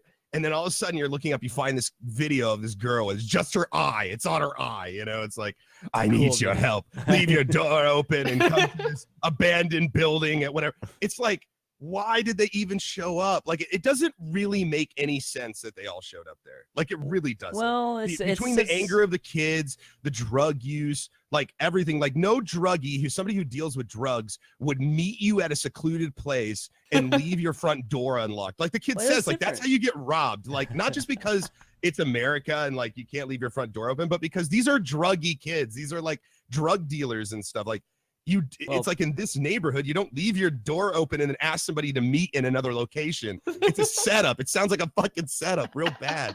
Like it doesn't make any sense that they all came together. I'm glad they did because I liked the dynamic, but I have a hard time. I believe digesting. I actually thought it was fine. I thought it was, they at least were trying to present a reason why they came together, and with the teacher we already talked about, but with the kids you have to remember they all watched her tame a pit bull. Like they all were standing there watching her do Not that. at first. Not at first. It took her biting the dog to actually do it, but they saw that. So I think they obviously felt there was something special about her and were intrigued and curious about that. So I think that could be enough to have them come to that first meeting after seeing the video. That makes sense to me 100% with those kids because like have you ever had somebody locally end up on the news for weird shit? Yeah. Like it happens in Florida all the time. Yes. Usually not for usually not for good stuff, but like there's a hint of mystery around her story, right? There's all these unanswered questions, maybe something special. She does the thing with the dog. I totally get the kids being involved. It's the teacher. And the only thing that you can say to that is that she was just so moved by the words that she said in that meeting, that parent-teacher conference, that it made such an impact that she just felt compelled. And I can understand that argument. It just, I don't know. Like I said, it's hard to digest the idea. I get it. And I can stretch it that far, but I don't know. I wish they would have done a little bit more in the building up of the relationships between these people, and especially OA and the rest of them, before they're in an abandoned building with candles being lit with a bunch of hokey hippie shit. Like that's what I would have seen it. I would have seen it as hokey hippie shit if I were just to show up. Well, there, you have to remember the whole town knows that she got her vision back too. Yeah, she was blind before, so there's a mysticism about her, and that would generate curiosity. And I don't know, there's definitely plenty of kids that would be curious about it. I mean, a lot of people were curious about her, period, in the town. And she was trying to avoid a lot of it too, right? And so I could see that. I could definitely see that. Dude, how about? I was gonna say, talking about the teacher, they casted her so well that when the Asheville folks come and take Steve, and they're at the gas station, and she's like, that guy is molesting him. That guy is molesting him. And Steve's like doing nothing. He's like doing nothing. She's fuck, like, Steve? She's like, lady, what the hell are you talking about? No, he's molesting him, guys. Oh my god, that was so beautiful. That was so hilarious. And I love how the $50,000 basically went to like, what was the long-term plan of that? Like, here's $50,000. We get him out of the van, right? It's just all money at that point. Yeah. Okay. Where does he go after that? Like, where does he live now? Yeah. Like he seemed to kind of just like they caught them, right? Like immediately after that, and everybody disbanded. And it was never like a question of like from the dad, like, what the fuck are you doing here? Like I said, like he's just in school the next day. Yeah. Like he's just like back to school, I bought my way out of that one. Like the parents are gonna call and try to have it happen again. Yeah, that was kind of crazy. Yeah, that was kind of nuts. I do like the idea of it tying into. I think it was supposed to be more of a happenstance question mark, that I have 50,000 right when I need it. It's the answer to the problem. It's all kind of connected. That kind of thing. But it seemed so. like it would be a big deal, and then they got caught, and it's like the only thing they accomplished was just keeping that guy from going. I think. Yeah, we were talking about before that. We're talking about that before their show. Just the fact that she sure just didn't want $50,000 because she originally didn't want to cash the check, and then she just gave away the check like so easily. No problem, right? How about you use that $50,000 and just like, I don't know, build a place for you guys to meet that isn't in a fucking abandoned house. Like you could have used that money to like better the situation that you're in, you know, but it's okay. I guess give it to these guys, whatever, man. I would have been, and like, she has no negotiation at all. It's like, I would have been like 10,000. You let these guys go for 10,000, you know, what are they going to say? No, you know, no, but when you just come out with the full amount, these teachers, man, they don't know anything about business. So they don't get paid very much. Can't negotiate. All right, so how about the last scene? We haven't talked. It's one of the most powerful scenes, right? It's the last scene, and it's so interesting that they chose a school shooting as a way to, you know, be the stage for how they're setting this up, and them getting up and starting to dance. You know, I think when I first watched it, it was just like, oh, they're just distracting him, and I'm wondering, why is he distracted? Like, why doesn't he just shoot them like right this second? So I'm not sure. I mean, that would definitely disarm me emotionally. Yeah. Like I got this big master plan. All of a sudden, these people, instead of cowering in fear, are dancing. They're like doing contemporary dance. I would be like, okay, where is this going? What the fuck is happening right now? Now that teachers getting involved, it looks like they choreographed this. How the fuck? How did they know? So you think you can dance all of a sudden? Holy smokes!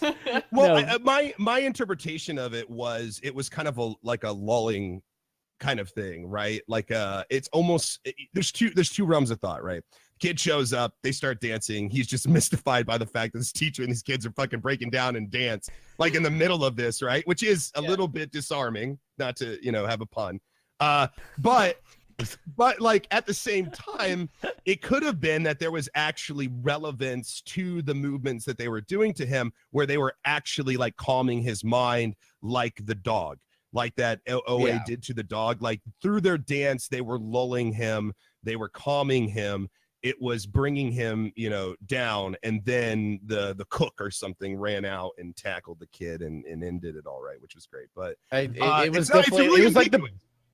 was ambiguous, and I feel like that's why a lot of people were like, "Oh, this show didn't have a payoff at the end." It's like it did if you're patient and you like really paid attention. I don't know. I get really angry with people that like need their media to be all wrapped up in a bow, like give you all the answers, spoon feed you all that shit, because I love like the films of like Michael Haneke, and like literally none of his movies have endings that give you answers. It's all because, and like he's got on record saying like it's because I don't treat my audience like they're idiots, like they can make up their own minds and I want them to think about it and talk about it. And so it's one of those things where it's like, why get upset because it doesn't give you all the answers when you could have these discussions about it after the fact? Like that's fun. Right. That's like the best part of it, you know, like trying to, like, one person might have this theory, another person might have that theory of why this happened or that happened. And that's the OA, you know. I don't even think this ending was that ambiguous. That's what's funny. It wasn't even like, that ambiguous. People that complain about that, it's like, shit. You know, it wasn't the clearest of endings, but it's not ambiguous. Yeah. Yeah. So it's up to interpretation to a degree, but it's not. It's just not concrete. It's like wet cement, you know. Mm-hmm.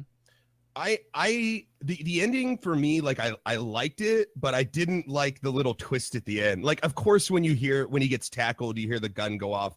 You know, somebody got hit. You know, like all right, here's the casualty. But it's like it's not only like where she got hit. I guess what I'm trying to say is like for once the actual cinematography of the shot of her outside the window with the bullet through her chest seemed weird to me. Like they are dancing inside of the cafeteria and doing that, and then it seemed like they just made that shot to look dramatic. Like, why is she outside the window right there? Like what is the purpose of her being out there? Like why? Like it's almost like be there. What do you mean, right? I know that she had to be there, but why outside the window? Like why was she like just watching through a window, or what was she doing? She barely made it in. That... I thought that she barely made it in time. Yeah, she barely made it in time to get inside the cafeteria. So that's why she went. It just seemed really weird that like it almost like there was no gap between her. I would have liked to see a scene of her running, you know, like up to the window or They could have added something like another that. They could have added Yeah, another yeah. It running just seemed scene with her. weird. Yeah, like another extra Mhm. running scene to just kind of solidify that this is where she's at.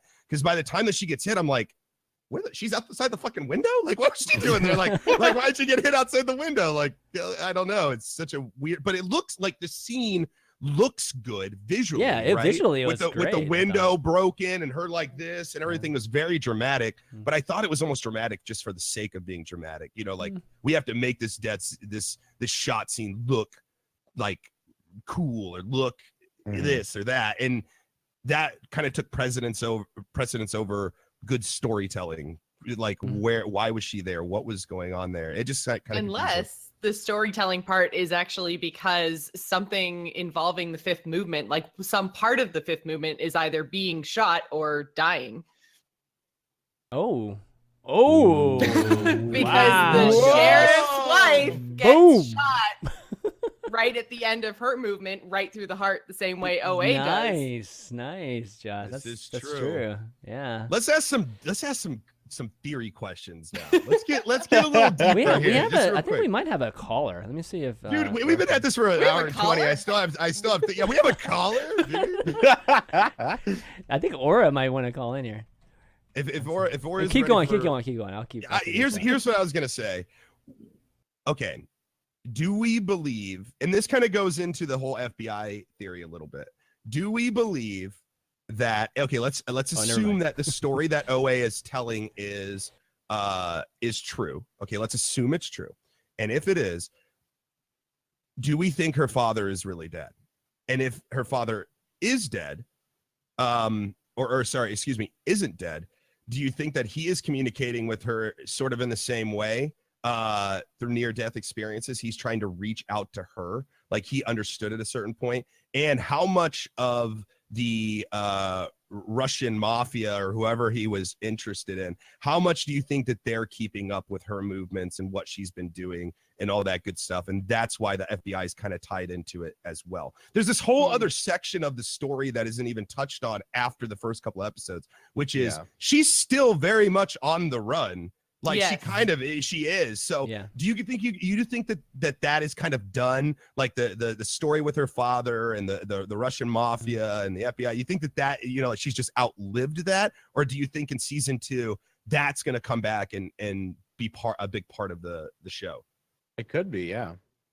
It could be, but I think that definitive choice she made at that one moment was closing the chapter on that, for me at least. I would be okay if they were done with that, because that scene was, it's pretty clear that she was focused on the present and what they were dealing with, with the progress they've made and that sort of thing, and she ended up choosing that, right, instead of going and joining her father. Yeah, and I don't think that she's ever going to see her father again in any earthly sense, like maybe later in whatever consciousness they encapsulate, right? But at the same time, that doesn't mean that those elements still won't pop up, though. They could. They definitely could. She may it could be that she never sees her dad again in an earthly sense, and we still have elements of the Russian mafia and the FBI gang. Like, I think that the FBI thing is a really, really good tie-in through that. Like, the FBI is going to understand and be following a lot closer than the viewer thinks. And the reason is because, hey, we've been on this case file for this many years and it's evolved into this now, but this is they have a history in this too, just because of the nature of her past. I can see that kind of coming back. Okay. What do you think, Diction? You think it's going to come back in season 2? Probably. I don't think they planned a season 2 when they made this. Yeah, it's gonna be a total rewrite. I mean, just so scratch, they might from scratch. Yeah, like whether or not it actually has even the same characters, or if it's like they do, like a Fargo thing, or they're like, oh, we're just gonna go and like tell this whole other story that's loosely connected. Wait. So you're saying that there's not a scheduled season 2 to this show, like that continues on? There is now. It was supposed to be standalone. Got It was renewed supposed or to whatever. Yeah. It was the first season was created as a self-contained story. Right. Like True Detective season 1, like that. Mm-hmm. Oh, that makes me not like it as much. You thought there was a grander plan? Yeah, I thought we're going into season 2. All right, season I mean, 1 this sets is- the table. Season 2, we eat. You know, that kind of thing. I mean, we're Like, talking typical, TV series where they're hoping to get renewed type of thing. In this particular case, I don't even think they even necessarily I planned. could on be it, wrong. Maybe they but- did have an outline for a season 2, but they weren't sure that this would sell. Because Well, it is a I'm- really heady. I mean, yeah, it's maybe a writing wise they tough- have it's a tough something. pill to swallow for a lot of audiences. yeah, But- and I'm It always worked, like, though. I heard a lot of back and like when we first went into this, like everything I've heard about the show, it's like either you love it or you hate it. Mhm. And I went into it and I fucking loved it, right? Mhm. And I tried to sit there and think, what would make people hate this? And the only thing that I could really come up with was one, it's intellectually exhausting if you let it be, okay? And then two, it's fucking weird. And some people just don't like weird shit. Like just seeing that dance, like some people would be Dance like, is I'm awesome, done with dude. this show. It took I me think out it's of it awesome. a lot of times. I'm Really, not gonna lie. dude? There I were- thought that dance yeah. was awesome, dude. And Man, I mean, they're, especially like, the "What's up" hissing move, at each man. other and like, It's just I- such yeah. awkward, It's- weird movement. yeah. Like it's But it's such abrasive. but it's such commitment that they have when they're doing it.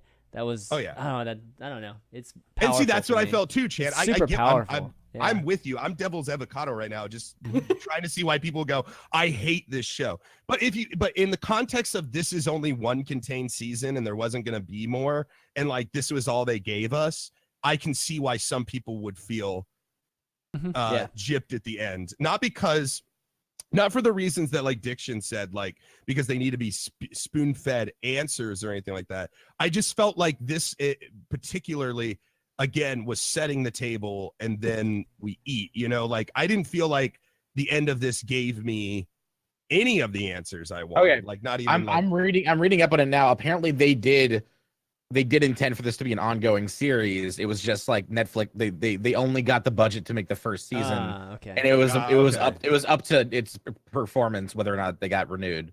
So yeah, they apparently it's not like Lost where they were making shit up as they went along. Like they actually have an idea. I think we can all thank God for that. Yeah. Yeah. Yeah. As much as we Never should do again. Lost one day. Never Lost is again. a- Oh man, Lost is a- Lost. Oh. But- That's but gonna Lost be is longer really- than an hour and a half, though. Man, that's a It's deep gonna show. take me like a month to rewatch what Lost. Holy crap. Yeah, I don't know if it's worth it. It's definitely a mental torture a little bit. It's like torturing yourself, to jump back into it. But I think Lost is a good case study of a show, either whether you think it's good or bad.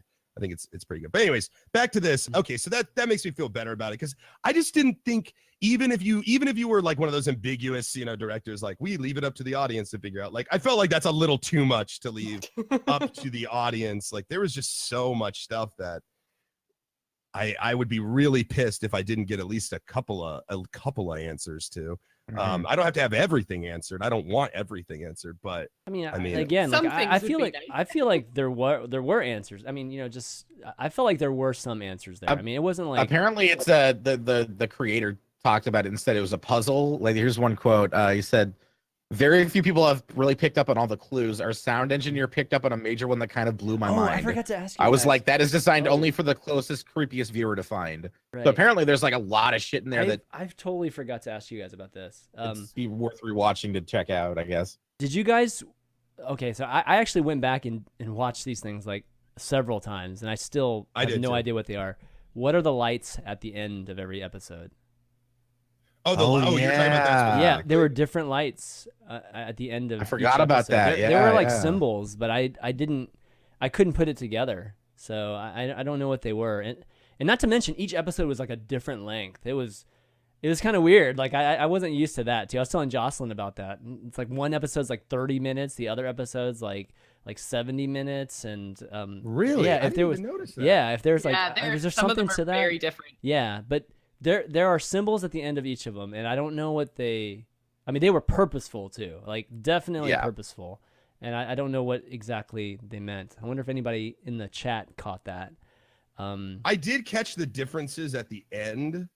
I guess it just seemed so obscure that I was like, all right, there's not gonna like season one I'm is not the gonna, person ARP to figure style. this out. Yeah. it's not just that I'm not the person to figure this out, but it seemed more of a we gotta wait to figure this out. Like this, like one of the like we're not going to have the answer to this until we see the next season or until we see more. Now, maybe you might be able to watch season 1 and in itself figure out what the fuck those ending symbols are. But I just felt like that was one of those things where it's like, all right, this is going to be explained later. There's not really, you know what I mean? Like this is a building problem or a building, you know, mystery. I mean, it could be one of those things where, you know, it's giving you clues until the very end, but now we've seen the very end. It's like, I mean, you know, and it might not be anything. I just wasn't sure if you guys were, because I purposely went to the end of each episode like several times to try to figure out, okay, because sometimes it's like 2 little lines. Sometimes it was the O and then the A, and it was something. I don't know. I'll have to look on the internet to see what people have figured out with it. Were they dots and dashes? It could have been just dots and dashes. Yeah, it could be Braille. Could be Braille. Oh, yeah. it could be Braille. That's true. Yep. Oh, I didn't think about that. Could be like, because doesn't she tattooed symbols all over her, right? So maybe it's those symbols. Maybe they represent some of the movements. It wasn't those type of symbols, because those symbols were more. I don't know. They almost look like Arabic or in some. One, I'm looking at it right now. One of them was OA. One of them did say. Yeah, one of them rotated from O to an A type of thing. But a lot of them weren't, and a lot of them did look. They could have been Braille because they had the lines and things like that. I just looked at one of them and it looked like 2 eye slits, like yeah, like this. Oh, and it was slanted. Oh yeah, maybe a little bit slanted. Yeah. Yeah, I don't know. That's yeah. But anyways, getting back to the puzzle, I wonder what some of the other. What are some of the other puzzles? Like the audio engineer noticed some. Yeah, apparently there's audio clues hidden in the show somewhere. Well, I'm not entirely sure what it's alluding to. I mean, there's a lot of stuff that like they can tackle on in season 2, like Homer, what was his near-death experience? He never goes into detail about that. Well, he says it happened. It was an accident. It was a football accident. Yeah, it was a football accident. Yeah, but what if he was lying? Yeah, he could have been, but it was in the news and stuff. It was on that YouTube video. Remember? Oh, right. Yeah. So he couldn't have been lying about that. I originally thought there may. But yeah, but like he didn't explain. Did he explain what he saw? What he remembers from his time in the afterlife? I talked about it for like a second, but I don't think it was in depth or anything. Because clearly everyone's got a different. Because like Prairie's is that woman in the weird space house, you know, like, and so like not everyone's gonna have that every time. I feel like. Well, they called them guardians. Yeah. Like when they are talking about the different movements coming from like we got this movement from so and so, and then you know Rachel's guardian gave her this movement, and you know so yeah, they experience this differently. Like for OA, it was a choice. Remember, like she said that when you have a near-death experience, she chose to come back. And then like Steve like laughed it off. Like I wasn't given a choice. Like his experience was a lot different. And that's Homer's, don't we though? Like he's like running through a hall and being chased, and then the recording, he's being like almost interrogated. Like he doesn't have a very pleasant experience, and he had to eat the fish. Yeah, it's one of it's one of those weird things that, you know, they might all be tapping into a different timeline or a different universe or a different stream of consciousness altogether. It's pretty crazy when you think about it, because then that means, you know, that brings up the theory of multiple verses as opposed to a singular place afterwards. But what's more intriguing to me when we're talking about audio and stuff like that, you know how he, like the professor puts it together, the sounds that he was hearing when he recorded it were the sounds coming from Saturn. You know, the rings of Saturn make that same exact sound. And when he's hanging out with the professor, his like colleague, he says to him, I think I know exactly where they go. I know where they go. Like I think I figured it out. So the question really is, where the fuck does he think they go, and what does Saturn have to do? Like, what do the planets have to do with it, or the universe have to do with it? You know, those are times. So I think if you were to go back and listen to, especially the audio that may have played whenever they've gone under, you know, like during those scenes where where what's his name, like Homer goes under, or Steve goes under, you know, any of these people, if you just listen to those sounds, I bet if you really went into it, like if you were a real sound guy, a real audio guy, and understood that, you would pick it apart, what sounds went into it, and probably get some clues from that. I would imagine. But you would have to be a pretty accomplished sound guy to listen to the sounds that are happening, keep a keen ear to it, and then be able to figure out where that sound came from. Because like we were spoon fed the Saturn sound, right? Because they talk about it. But what other sounds occurred during those times that they were dead, and what kind of relevance does that have? Yeah, I mean that turns out it's just aliens. It's just aliens. alien Yep. sounds. That's exactly what it is. Aliens are just capturing their consciousness somehow and taking them to Saturn, and they're actually experiments inside experiments.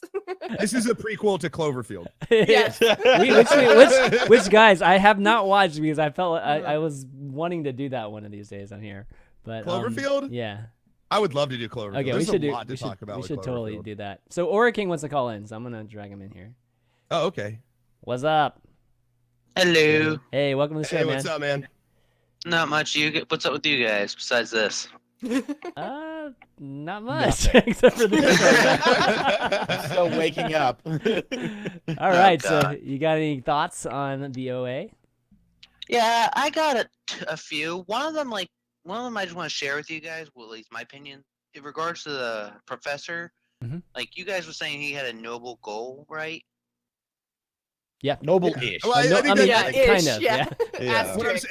saying, it as can- noble as it you can get, be- being an abductor. And He wanted all proof this. of an afterlife, which is like, you know, if the world knew about that, that would be crazy, and that would, I don't know if it would be a good or a bad thing, but yeah, the end goal was noble. His means of doing so was not at all.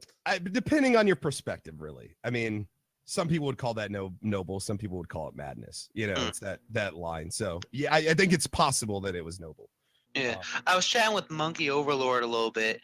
Like from what I interpreted as like saying his goal was noble, but like as time went on, or something happened, he became far more desperate or vicious to attain his goal. In a sense, like the best phrase I could think of on the top of my head: "The path to hell is paved with good intentions." Yeah. I think that's super accurate. I think the turning point was the kind of out of left field scene with his partner, because that was kind of a situation he was thrown into unwillingly. I don't think he wanted to kill his partner, but once he did, I think things changed for him and things got more desperate because he felt like he was on a different timeline then. Like whenever so you killed somebody, right? The rules change. You've got less time. There's only a certain amount of time before people figure it out or, put the pieces together. So if and this is actually even mentioned by OA in the show, she says to him, like, what happened? Something's different, and then she goes down there and she says she suspects that he may have killed somebody or that something was different. So yeah, towards the end, he gets desperate. I think that wasn't as much a gradual thing as it was a more immediate thing, because he ended up defending himself and killing that other scientist guy.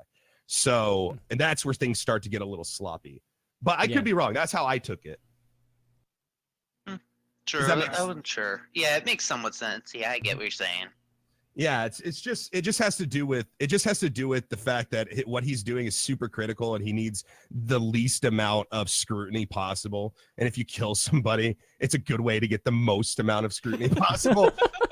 So Yeah. it's just you were always on a fucking ticking time clock, right? You always have a limited amount of time. It just seemed like for him that was more real than ever after he had committed that crime.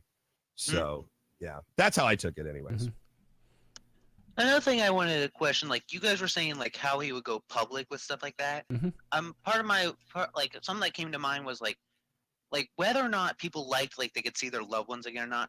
How would it work out morally? Like this guy was practically playing God, you could say, like bringing back the dead and stuff like that. Like how would the people react to that? Like would they accept that, or would they just condemn him like he's a monster? Well, like I said, I think the science community would probably praise him and and maybe regard him as a genius, like a mad scientist type of thing, where I think most of society and humanity would just claim that he was a crazy person. He was psychotic or whatever. And even though the result of this craziness was, some type of advancement in science, he still would be regarded as a murderer in some ways. I mean, it would be conflicting, but I think humanity would still think of him as a crazy person. And what do you guys think?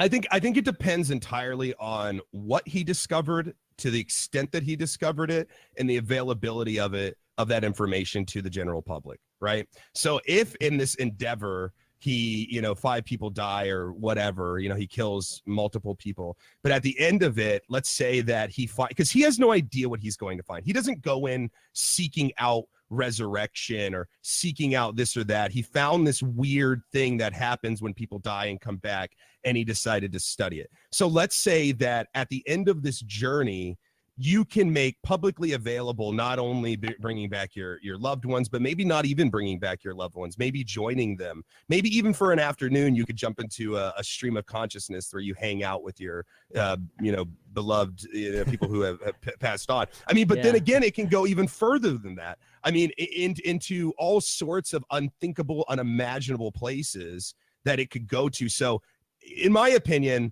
likely they would call him mad, they would say he was crazy, all that stuff. But if the juice was worth the squeeze, what they got from it, if they what they got from it, I'm just saying what they got from it reference. Was I'm just saying, like, I would be very quick to forgive somebody if all of a sudden I had the ability to visit my grandma again, or to, leave this body entirely and live in a completely different consciousness, have my own domain in a universe, or be even a god, like he may have given them godliness, like that's the extent of what he could have found for them. So if it was godliness and it was readily accessible for everybody and everyone could become a god and go to their own section of the universe and just be in control, be a perfect self, all that good shit, maybe they'll be more forgiving. See, you get the context of that. There would be chaos for a while, but maybe eventually in the end. Yeah, in the end, it just depends on the what he presents to them and the accessibility of what he presents to them. I still think the FBI is going to snatch him up before anything goes public. Yeah, that's true. Yeah, tell us first. Yeah, but I mean, a lot of scientists were called madmen in their day. Yeah, I was going to reference that too. Yeah, a lot of them were. Mm-hmm. You look at like back at old school alchemy and stuff, even though they were never able to turn stone to gold, which was their ultimate goal, alchemists, they learned a lot about elements and chemical properties in the process, right? So there is a huge amount of thanks we need to give to alchemists out there, because it was a stepping stone in a much larger, into medicine and science and all that stuff. But in the process, there's a lot of alchemists out there that took live people and experimented on them. It's one of those, it's science, man. It's like, how far do you go and what are you going to get from it? And everyone's going to fall on a different scale. Everyone's going to feel a bit differently about it. So it would be controversial, sure. But if you give everyone godliness, who the fuck cares? Sure. Just saying. I mean, it's a possibility, right? I mean, bringing back somebody from the dead. Yeah. So I don't know. It's an interesting question. It's a thinker. Mm-hmm. I think that's what makes the show exceptional. Yep. So that's why I like it so much. Yeah. Right. Same here. All right. Thanks, Aura. Mm-hmm. Thanks for having me. Take care. I love having you on here, Aura. Aura's a good guy. Yeah, he is a good guy. No, you see Aura all the time in chat, obviously. It'd be interesting to have somebody that had an opposing view. Like, I think generally all of us liked it. It'd be good to have somebody that just hated it, like so we can. Yeah, I definitely didn't hate it, but there were some points that really took me out of the whole show, and I think that looking back at it now, I look on it more fondly than I did at the time. I think a lot of the episodes I was kind of like, oh, I just want to know about her kidnapping story. Why are we not talking about the kidnapping story? You're the type. See, you're like me. Like the most intriguing part of this is the captivity. Yeah, exactly. Well, that was what Split was pretty much. I mean, for exactly, which I loved Split. I thought that was great too. With Sandra Bullock, and she escapes. Like, it's kind of like the same thing. Like, they're all in like a mine shaft, and then she escapes, and she's able to like bring them back, and she has to remember. It may have been Sandra Bullock, it may have been something else. This premise is done. It's been done I wouldn't say I guess a bunch of times. I would say it's almost like a handful of times for sure. And I'm always intrigued by it. Like, it's always interesting because it's interesting all around, because the characters are interesting and how they're escaping, what they're thinking. It's interesting because you get to learn the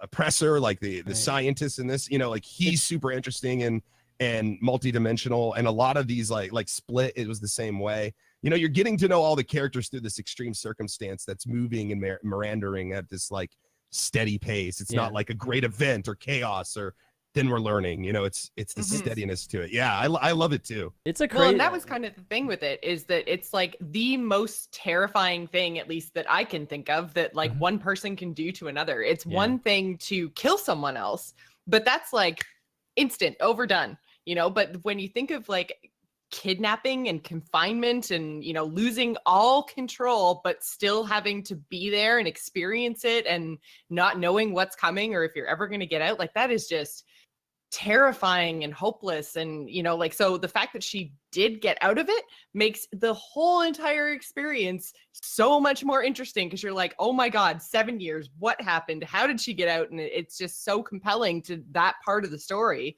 that like it made some of the other parts of the story, I was just like, I don't care, just get back to the, you know, like I want to see her making him dinner, like that's important. You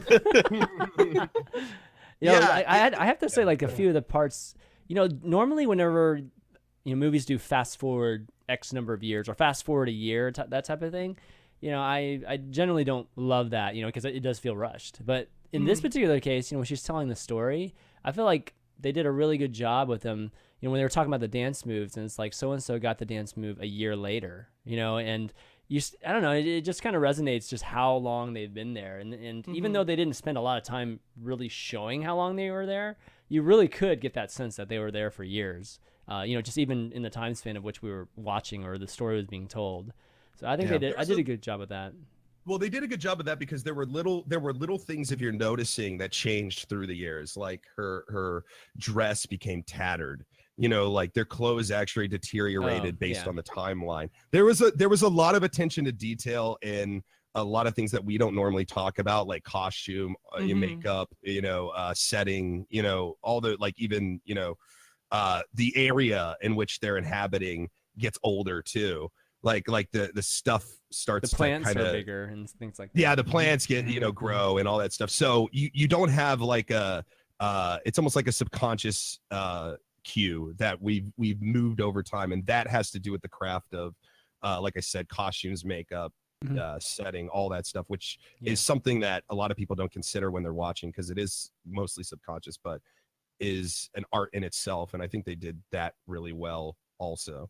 It's a great show. It's sad. It makes me sad now that I'm finished with it, to hear people say they don't like it or they didn't get it or they didn't, you know, like, it makes me sad inside, because I'm like, damn, man, this has got there's so much to it. Like it's got so much to chew on and to really think about. But I feel like some people are just really impatient and they need their entertainment to be served on a big platter, like, you have easy to go digest, you know? Yeah, you have to go into it with the mindset. You can't just go into it like wanting to watch, say, a blockbuster It's movie. not like, it's not like, oh, I'm gonna do some laundry and watch the OA. Like, right. that's not how it works. Yeah, that's not how it works at all. In fact, I think this was a great series to binge on too. I really enjoyed binging on this. I watched it in one day when it first released. I was like, when I'm like, I'm hooked, I'm done, let's go all day. I'll watch it. Tuesday for me, all day. All day. It was like 4 episodes, 2 days, 4 episodes each. But yeah, overall, I think, just to wrap things up for me, or maybe each of us can wrap it up. Overall, I felt like the series was just a great balance of a lot of subtle things, you know, like, and it's like subtle complexity. And again, I kind of get back to just Prairie and just the music and just the pacing of it. A lot of people would say that the show moved very slowly, you know, and some people might have been bored too, but I felt like I wasn't even bothered by that at all. It was deliberately paced. Yeah. I wouldn't say slow. It was deliberate. Right. And I don't know, there was just calmness to it. And like, Josh, you were talking about just how abduction is such a scary thing, but you didn't really feel that scared, you know, like whenever they were in there, because, you know, again, Prairie just had her you know, her as an actor and character was just such a calming element to the entire series. And I think that was essential. If they didn't have her acting, I mean, I don't even know if anybody else could have done it, to be honest, because it's her tone of voice, really the way good. she looked, you know, it was just a lot of different aspects to that actress that really, you know, created that serene aspect to it. And that the music too. If you guys go back and listen to the music, it'd be like this like real calming music. Then all of a sudden, just a slight chord change would just make you understand that okay, it's not completely a perfect situation. But you know, I don't know, just that juxtaposition of them being abducted and into this sense of family, like within that whole element was. You know, I thought that was an awesome, you know, just aspect to it. The supernatural of it was, you know, obviously just a little bit more of a complexity to it, which was cool. But overall, yeah, I just thought it was a super creative way to tell this type of abduction, you know, just abduction story, and even with the bad guy too, just having that kind of dilemma. Yeah, so overall, yeah, I think it's a fantastic job. I will say though. And this is just a totally personal, just a me thing. Even if I thought, and I believe that she did a really good job, the actress. I think that she did awesome, like acting wise, phenomenal. The character herself, though, is annoying to me. Like I don't know why, Really? and it's I don't know why, but she's just I don't know. It gets a little much for me at a certain point. Where it's, I don't know, she, like her calmness upsets me at a certain point. Like don't you ever That's care what I about love anything? about Like, it. just get upset. like this is you know, full circle back to things that made me feel horrible about myself watching this was the fact that I actually didn't really care for her character sometimes. I think the acting was phenomenal. It was supposed to be exactly what it was, but exactly what it was something I don't know, occasionally it just kind of grated on me. I just got, it just seemed like she was more angel than human most of the time. Like she was so like calm, and she, you know, while she may be confused every now and then, she always kind of produced answers, and she was always just kind of like a guiding kind of thing. And it's kind of this hippie attitude, this like, come on, let's all light candles and peace, and you know, let's calm ourselves and understand our true self, our invisible selves, you know. And I'm just like, at a certain point, I'm just like, we get it, man. You're like, we get it. You're an angel. You're fucking calm and shit. Like, we get it. I don't know why that bothered me so much, but it was like sometimes I just wanted her to scream, you know, like in certain, you know, like you said, I just wanted her to like show some emotion other than serenity. She had you know, some. but, I mean, there were a few moments where she was, you know, like especially when Homer came back from the trip. You know, she was obviously, you know, I don't know, not depressed, but she was obviously upset and sad, and that's what led to the healing in the first place, right? I think that's what put them even in the mindset to even be able to accomplish the healing. Was just, I mean, they didn't even talk. That was what was cool about that one scene. Do you remember that? Like, when he first comes back with the guitarist, right? And you know, and he even played it on audio, right? Them fucking, right? They totally played an audio just to torture her. And then she was explaining to the other guy that you know Homer's been away for a long time, and how you know she was okay with this because of that reason. But it turned out she wasn't okay with it, right? She was definitely hurt, and you could see it when they came back. And that's, you know, and when they saw him dead, or the other guy that will, you know, when he came back and he was bleeding or whatnot, and she was like super upset. I think that was around the same time, right? Like I think timeline on the show, like Homer's back and then that guy dies pretty soon after, right? I think so. Yeah. And at that moment you can actually see her torn down, and she's like on the ground and just crying, and she finally just gets up, and then she starts doing the dance movement, and it's like in a very angry way towards Homer. And then like Homer's like, when Homer starts it out, and then Homer starts like, I mean, they're like communicating by doing the dance, and then that kind of leads to, I think, them being in whatever mindset or whatever will or whatever, you know, whatever it is that they have the ability to heal at that point. So the cheating was a catalyst to the extreme feelings that led to being able to resurrect somebody. Yeah. So from my the point dead. was that Which, there were times that she did show some Some emotion that wasn't just, hey guys. But it's you know, it's an interesting thought too, because she is telling a story, and naturally, as humans are, the story changes in small ways after you tell it. You know, like even the first time you tell something, it's never quite the truth, even if that's how you perceived it, right? Mm-hmm. So there's like certain situations where I wonder if that's truly how she reacted, or if that's how she's telling them that she reacted. Like for instance, when she was, you know how she said like, oh, you know, like she said that she was explaining Homer and his freedom and how that was new to him, and she was basically giving this precursor stuff to he cheated on me, or quote unquote cheated on me. They weren't really together, but how distraught she was. She didn't really give that to them, it seemed like. And her response, as soon as she heard the sounds of him moaning and having sex with this girl, was, "Oh, he's alive."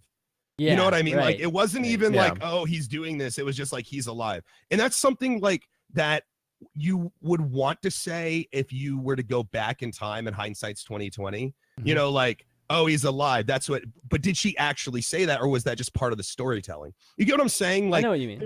There's a lot of little things that could have been changed based on her subconscious, or could have been explained, like a little bit differently. But when I heard her go, "Oh, he's alive," when she hears him, fucking this girl, it makes me go like, I don't know, it just makes me feel like that's a response that I would have thought about later. Like, it wouldn't have been like right. It wouldn't have been like right immediate. The immediate thing would have been like, right, what the fuck am I listening to? That's Everybody right. else are like, what the fuck am I listening to? That and hers bastard. is like, He's I think that's why I cheating. dislike. Yeah, I think that's why what bothers me about her character is that, like, it's almost like she's always in the moral right. Like, she did the thing that you're supposed to do. Like, "Oh, he's alive." It's be understanding. Be understanding and be that. But like, I don't know. Maybe it didn't go down like that. Maybe that's just how she's portraying herself to them through the story. I don't know.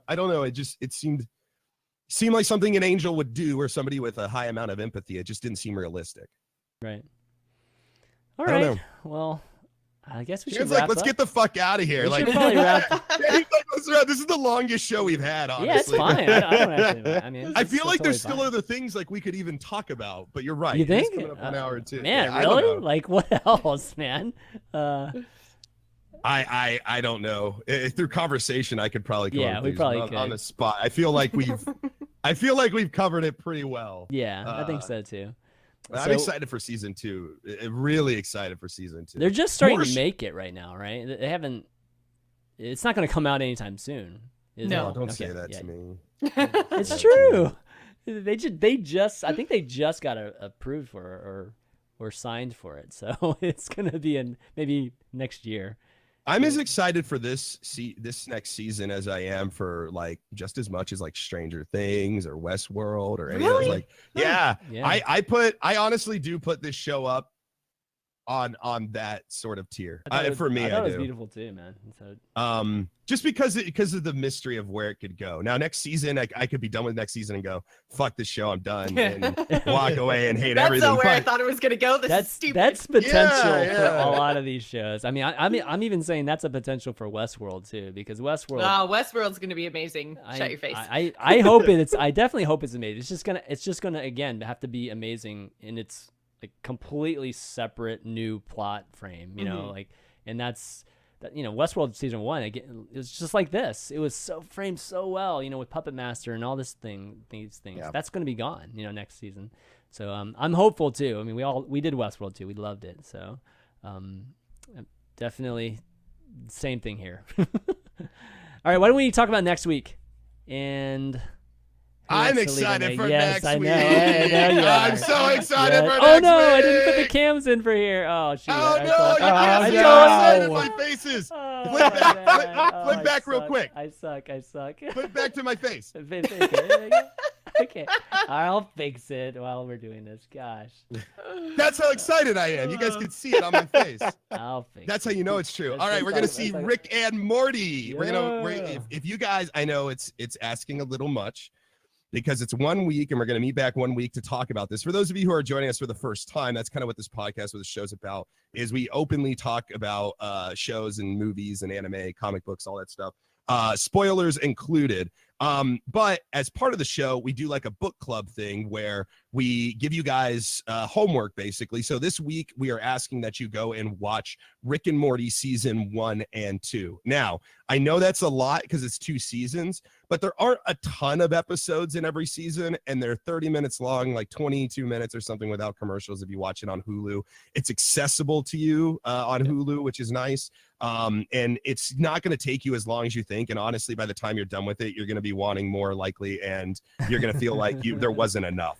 So if you're anything like me, which of course everyone in the world is, so yeah, you're gonna absolutely fucking love this show, and you have no other choice because I love it so much.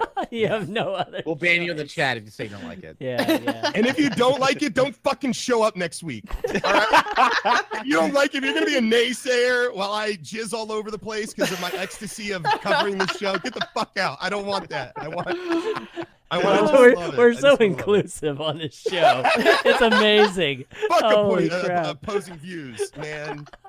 Rick and Morty's the shit. No, I'm really excited because Rick and Morty is probably one of, like, you guys ever watch something like comedy wise and you're like, oh, that's funny, or you might like chuckle, but when you watch it alone, I mean, like if you're not around a bunch of people, it's those shows that when you're absolutely alone and you're watching it and you're laughing out loud, Yeah, those are the good ones. like those are the ones like you couldn't help it. Like you're not putting on a show for anybody. It's just you. I found myself laughing at this show so much, and it's got so many facets to it. It's got rewatchability because there's little things here and there. It's kind of got that Arrested Development feel to it. So believe it or not, I haven't seen a single episode of Rick and Morty, even though I've been meaning to. I've been meaning hadn't until to a watch week it. ago. Really? I literally just picked it up when people said season 3 was coming. I'm like, I should probably watch this. Dude, Garrett loves Rick and Morty. I'm it's surprised so he didn't get good, you. I'm man. surprised he didn't get you to binged watch it in a it. day, both Yeah. seasons in a day. I was just like, I need this. I need this now. That's what Okay, I'm talking about. that's That's why good, we're yeah. asking for 2 seasons, but here we go. They're only like 20 testify. minutes, right? Yeah, it's not very long. You can do it in an afternoon. Yeah. Afternoon. I don't know about Yeah, that. it's But, it probably really a couple goes days. that quick. Yeah, I probably do it in a couple Yeah, days. I'm so glad, Chan, that we can finally be good friends. Oh my! What? We've been Unless, just what if he's the one? acquaintances. He's like, I don't like it. I hate Dude, it. it sucks. Like I don't. What if he's the one? That's the end of Season spoiler s- alert. No more Oh, shows ever. Chan, we're at this level right now, just above acquaintanceship, as far as I'm concerned, because you haven't seen Rick and Morty. So 2 things are gonna happen. wow. You're gonna come back next week, and Wow. we're gonna be best friends, or I'm gonna end the show, and that'll be the last episode of Rick and Morty. So it's up to you. You allow whatever happens to you happen to you. You have your opinions, but just know the future of the show is in the balance.